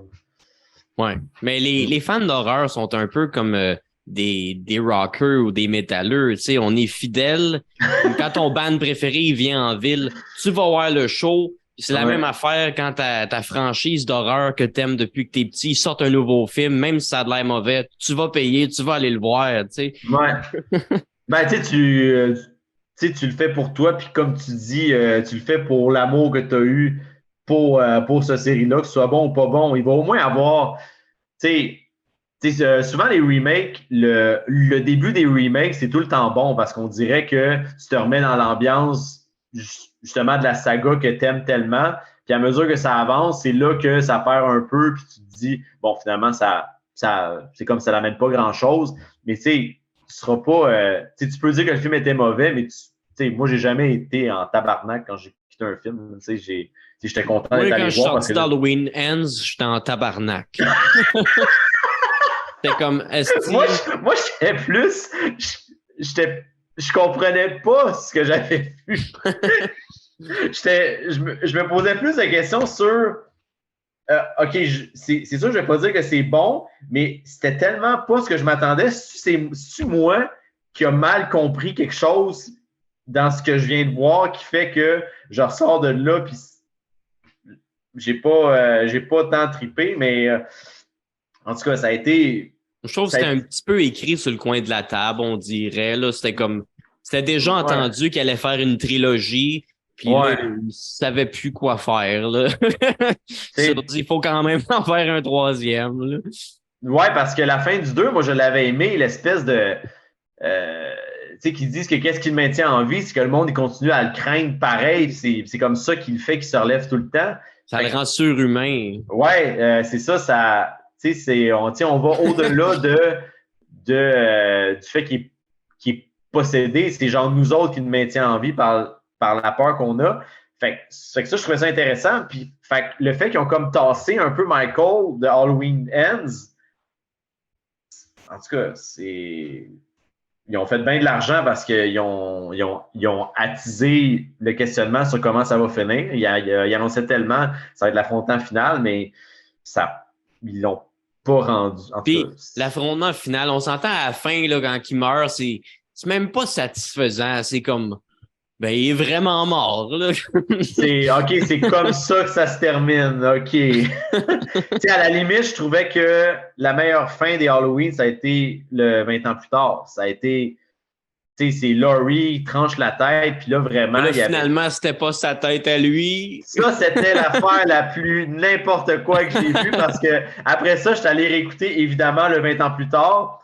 Puis là, j'ai chronométré, OK, il passe combien de temps le moment qu'il est couché à terre puis qu'il se fait ramasser par les ambulanciers que là, il a changé de place avec le gars. C'est genre même pas 5 minutes.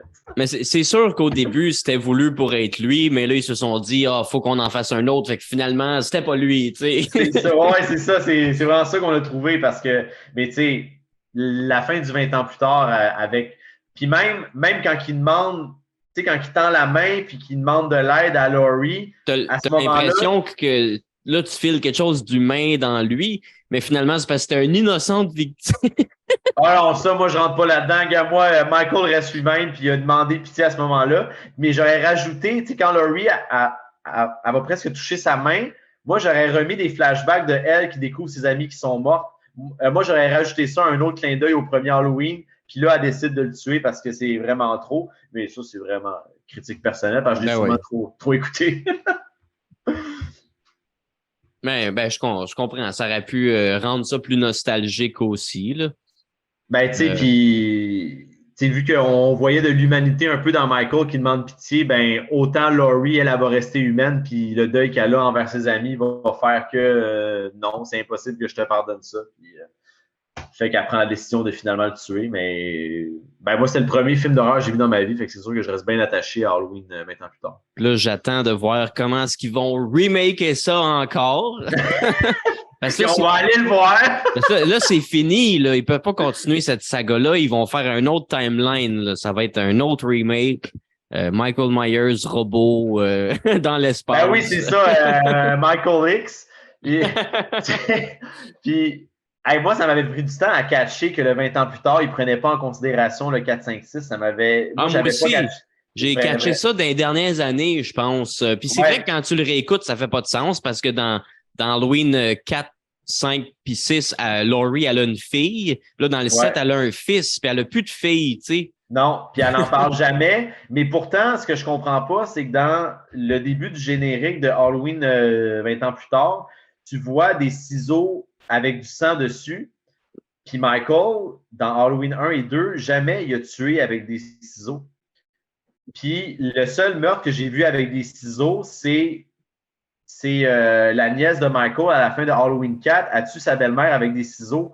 Fait que quand je voyais Halloween 20 ans plus tard, puis je voyais des ciseaux, je me dis ah, c'est un clin d'œil à Halloween 4 parce que nanana. Mais finalement, non, cette timeline-là, elle n'existe pas. Fait que je sais pas, ces ciseaux-là, ça sort de où? C'est peut-être pour nous mêler. Ben, en tout cas, ça a marché. Qui mange de la merde. Sinon, une série qui ont fait bien trop de films, que là, ils ont fait un remake. Je sais pas si tu as déjà regardé Puppet Master. C'est un chef-d'œuvre du série B vraiment cheap. Non, ça me dit rien. OK. Les 3 premiers sont vraiment bons. Dans le fond, ça a été fait par la production Full Moon, qui est une production de films de série B, d'horreur vraiment cheap. Ils font des films, je pense, depuis les années 70, mais depuis les années genre 2000-2010, ça a pris une coche, genre ils font des affaires vraiment, vraiment cheap, puis vraiment niaiseuses, puis ça se prend vraiment plus au sérieux. Mais en tout cas, leur série la plus populaire, c'est Puppet Master. Ça, je pense que le premier est sorti en 1989. Puis pour vrai, ils en ont fait en tabarnak, les films de Puppet Master. Là. Genre, je pense qu'ils en ont fait comme 14, 15, peut-être même 20. C'est tellement exagéré. Puis à un moment donné, c'est tellement pas bon. Je les ai quand même toutes regardées.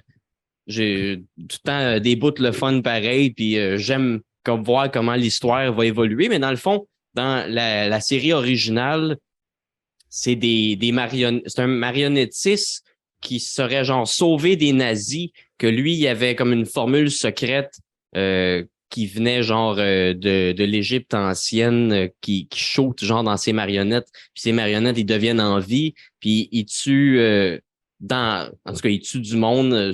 Dans l'histoire avec lui, les marionnettes, ils tuent des nazis, tu sais, parce que genre, le 3e, il se passe dans les années 40, parce que les marionnettes, l'histoire du marionnettisme, ça se passe dans les années 40, mais le premier film, il se passe pas dans les années 40, mais on parle quand même que les marionnettes étaient un marionnettiste dans le temps des années 40 qui sauvait des nazis. Là.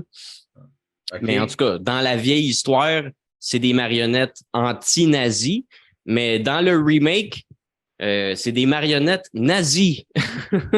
C'est des marionnettes qui appartenaient à un ancien nazi, dans le fond, qui avait le même secret qui venait de l'Égypte ancienne pour shooter ses marionnettes. Fait que dans le fond, dans le remake, c'est vraiment plus des marionnettes méchantes. Fait que j'aime les vrais, mais j'avoue que c'était quand même intéressant qu'ils tournent un petit peu l'histoire de bord, puis ça rend ça un petit peu plus épeurant. Tu sais, que ce soit des marionnettes nazies qui tuent du monde que des marionnettes. J'ai la liste devant moi, il y en a en crise des films. Là. Ah ouais. C'est sûrement, tu sais, c'est très, très, très, très cheap. Je pense que c'est Puppet Master 8. Puppet Master 8, il sert à rien pantoute parce que c'est juste un best-of des meilleurs moments. Genre, t'as 2 acteurs qui parlent, puis là, t'as des flashbacks de tous les autres films, puis tu sais, genre 85% du film, c'est des flashbacks de tous les 7 premiers films. Fait que genre, Puppet Master 8, C'est le pire. Il n'y a même pas de contenu là, à lui-même. Là. C'est juste, ouais, c'est ça. Mais en tout cas, ça, j'avais vu qu'il a fait un remake qui est genre le seul de la série qui a été fait par une autre compagnie de production carrément. Là. OK. Puis c'est ça, ça apporte un petit peu un nouveau style, ça rend ça un petit peu plus épeurant. Ça se prend un peu plus au sérieux parce que les vrais Puppet Masters, c'est vraiment boboche, là. C'est vraiment pas à prendre au sérieux. Là. Okay. Ben, tu fais quand même ma curiosité parce que j'avais jamais entendu parler de ça. Ils sont tous sur Tubi, c'est gratuit, Tubi. Puis je pense que tous les films de Full Moon, ils sont sur Tubi gratuits. Tu sais, ils ont plein de séries que moi j'ai bien aimées. Il y en a qui sont moins bonnes que d'autres. Tu sais, t'as Evil Bong, Ginger Deadman. Evil Bong. t'as Ginger Deadman versus Evil Bong. T'as les Demonic Toys. T'as Puppet Master versus Demonic Toys qui est pas tant bon. Sinon, c'est ça, je vois les titres là, ouais. Ils ont fait des spin-offs d'un des Demonic Toys qui est Baby Oopsie. Puis Baby Oopsie 1, 2 puis 3, c'est vraiment bon. Pour vrai, ça m'a surpris parce que ça faisait des années qu'ils faisaient juste de la marde. Mais ça, c'était quand même vraiment bon. OK. Ah ben écoute, Tubi, tu dis, hein? Ouais, Tubi, moi je suis bien fort là-dessus. T'as plein de films d'horreur de série B, puis c'est gratuit. T'as des annonces vu que c'est gratuit, mais on s'en calisse un peu. Ouais. T'as bien des affaires là-dessus. Moi, j'aime les films en noir et blanc. Puis, tu sais, t'as des films en noir et blanc, t'as des films des années 80, t'as des films un peu plus modernes aussi, 2010, 2020. C'est beaucoup série B. Ça, c'est quoi? C'est un site Internet? Tu peux aller puis ils ont un site Internet, mais moi, je l'ai installé sur mon Roku. Je peux streamer sur ma TV, là. OK. C'est bon. Tubi. OK. Comment t'écris ça encore? Tubi. Ou peut-être okay. Tuby. Peut-être je me trompe. Ah non, Tubi TV. OK, je l'ai. 35 000 films. OK, Tubi. Ah, c'est bon, ça. Ah, ben écoute, je vais aller fouiller là-dessus. Ah, ça va être du fun. Si t'aimes les vieux films de série B, là. Ouais. Sinon, il y a tout le temps une couple d'affaires, des films plus récents aussi que j'étais comme Chris. Je suis pogné de quoi, là? Une couple de films. Là, tu vois, je les ai toutes les Puppet Masters. Là. Hey, nice! Cool. Mais 1, 2, 3, je trouve qu'ils sont bons. Après ça, je les ai écoutés pareil parce que j'aime les Puppet Masters, j'aime les scènes avec des marionnettes qui tuent du monde, mais c'est plus des bons films après 1, 2, 3. Il y a le remake. Sans doute quand il y en a autant. Il y a le remake, j'avoue, il amène un petit quelque chose. Sinon, il y a une trilogie qu'ils ont faite avant le remake qui se repasse dans les années 40 que j'ai quand même aimé un peu, mais c'est quand même vraiment cheap. Là. Okay. Ben, ça a l'air, là, quand tu regardes les images, ça a l'air de ça. Là. Puis, je pense que le remake de Puppet Master, il est sur Tubi aussi. J'ai vu récemment, je pense qu'ils l'ont ajouté. Vu que c'est pas la même compagnie de production, là, mais je pense qu'il est sur Tubi à cette heure. OK. Bon, ben, on va aller naviguer là-dedans. Moi, j'écoute quasiment juste ça. Tu sais, c'est genre, moi, je m'abonne pas à Netflix parce qu'avant, j'étais abonné puis c'était vraiment rare. Je regardais de quoi? J'étais tout le temps sur Tubi en train de regarder de la vieille marde. C'est ça, je non, ben, j'aime ça voir la vieille marde, moi. Non, mais, tu sais, en même temps, je trouve quand même que les vieilles affaires, il y a comme. Je trouve qu'il y a plus de vieilles affaires, mettons, originales que quand tu regardes aujourd'hui. Oui, il y a beaucoup de films aujourd'hui. Tu regardes sur Netflix, il y a plein de films qui sortent quasiment à chaque semaine, puis tout ça. Mais il y a beaucoup de choses qui se ressemblent, alors que je trouve que les vieilles affaires, il y a beaucoup de vieilles affaires différentes. Ouais. Sur Tubi, ils ont bien des vieux slashers aussi. Tu sais, j'avais jamais entendu parler. Genre, il y en a un, ça se passe dans un drive-in. Ça, j'avais bien aimé ça, là, comme à chaque soir, il y a du monde qui se font tuer dans le drive-in. puis genre, ils continuent. Tu sais, les polices, ils enquêtent pour trouver c'est qui le tueur, puis là, ils continuent de... C'est ça, je trouve cave, là. Le drive-in, il est quand même ouvert à chaque soir, même si à chaque soir, il y a quelqu'un qui se fait tuer dans le drive-in. Non, il y a de l'argent à faire là. Puis finalement, je pense que c'est ça, pas trop spoiler, mais à la fin, t'es comme je pense que c'est ça, tu le sais même pas, c'est comme Black Christmas, tu sais même pas. Tout le long, ils te font croire non, c'est lui le tueur, non, c'est lui le tueur, non, c'est lui le tueur, puis à la fin, ben non, on sait même pas c'était qui le tueur. Ah, ça, c'est poche. Ben, tu ressors une frustration, mais si tu as eu du fun.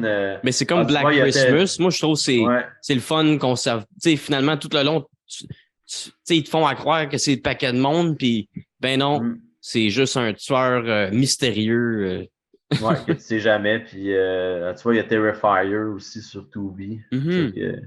Que j'ai. Ça, j'ai vu il n'y a pas longtemps. J'ai capoté sur le premier. J'ai vu le deuxième au cinéma, c'était vraiment pas bon, là, mais le premier. Deuxième était pas bon? Ah, moi, je l'ai pas aimé. OK. Ouais, je l'ai pas vu encore. Ben, écoute, c'est parce que. Ben, écoute, tu pourras juger par toi-même, mais écoute, l'histoire à m'amener, ben c'est ça. On dirait qu'il n'y avait pas vraiment d'idée. Là, ils ont comme repris parce que le premier, il a été bien populaire, mais le deuxième, je comprends pas trop. Là. Sur Tubi, ils ont aussi All Hallows Eve, qui est. Oui, ça, c'est sa première apparition avec Art the Clown. Exact. Oui, ça, j'avais commencé à l'écouter. Ça ouais. J'ai vraiment aimé ça. Ça, c'est le fun, c'est creep. Ils en ont fait un deuxième avec un autre personnage qui n'est pas Art the Clown, puis avec beaucoup trop de petites histoires. Tu sais, dans le premier, tu as 3 petites histoires. Ça se tient. Le deuxième, je ne l'ai pas aimé. Là, c'est trop.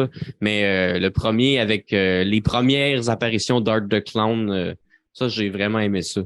Ouais, ben, je l'avais commencé, je n'avais pas fini, là, mais j'avais commencé puis je trouvais ça vraiment bon. Bon.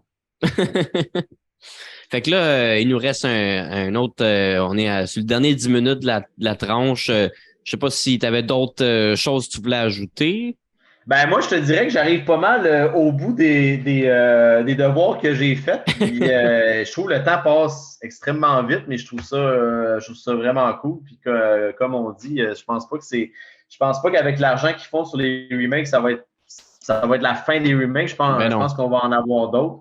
Mais écoute, comme j'ai prouvé, ça fait des milliers d'années que l'homme réécrit les mêmes histoires en changeant des affaires pour le rendre à son actualité. Fait que je pense que c'est un cycle qui va perpétuer encore. Là.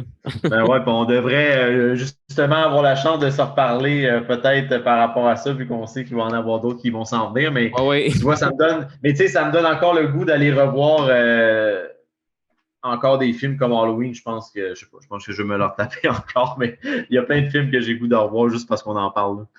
Ben oui, moi aussi, c'est tout le temps de même. Là. Mais tu checkeras Puppet Masters. Ben oui. Puis peut-être qu'on pourrait faire un talk juste là-dessus. Il y en a tellement. Si j'ai vu la liste, c'est comme aïe, moi qui pensais que vendredi 13, il y avait beaucoup de films. Ben ouais, non, c'est ça. Je pense que j'exagère même pas. J'ai dit 15-20. Je pense que c'est proche de ça. Là. Ben quand je l'ai, tu vois, si tu comptes les spin-offs, crossover, puis tout ça. Avec le remake. Flashback Scene, on en a 13. 1, 2, 3, 4, 5, 6, 7, 8, 9, 10. On n'est pas loin de 15, c'est ça. Parce qu'il y en a là-dedans que je suis pas sûr que c'est des films complets, mais on n'est pas loin de 15. Oui, parce que là, ils ont sorti après ça, tu sais, ils ont fait une dernière trilogie, là, ils ont fait le remake. Après ça, ils ont sorti un film juste sur Blade, qui est une des Puppet Masters.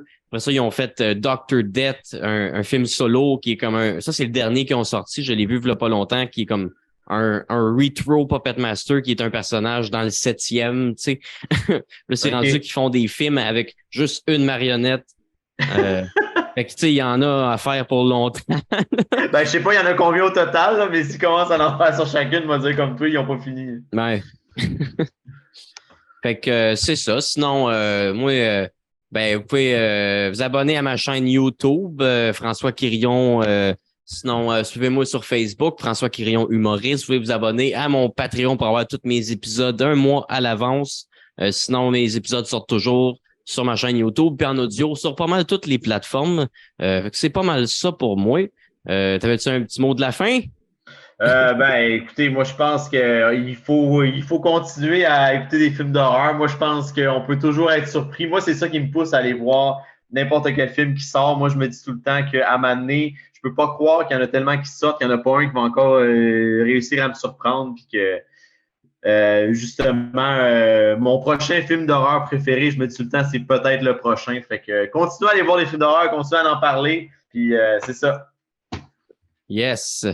Fait que, gros merci, JP. C'était super le fun. J'aime tout le temps ça, jaser avec toi. Fait qu'on on se rejase soon, on fera de quoi, on se recroise quelque part. Ça fait qu'il arrive. Yes, sir. Hey, bonne soirée. Salut, là. Ciao. Ciao.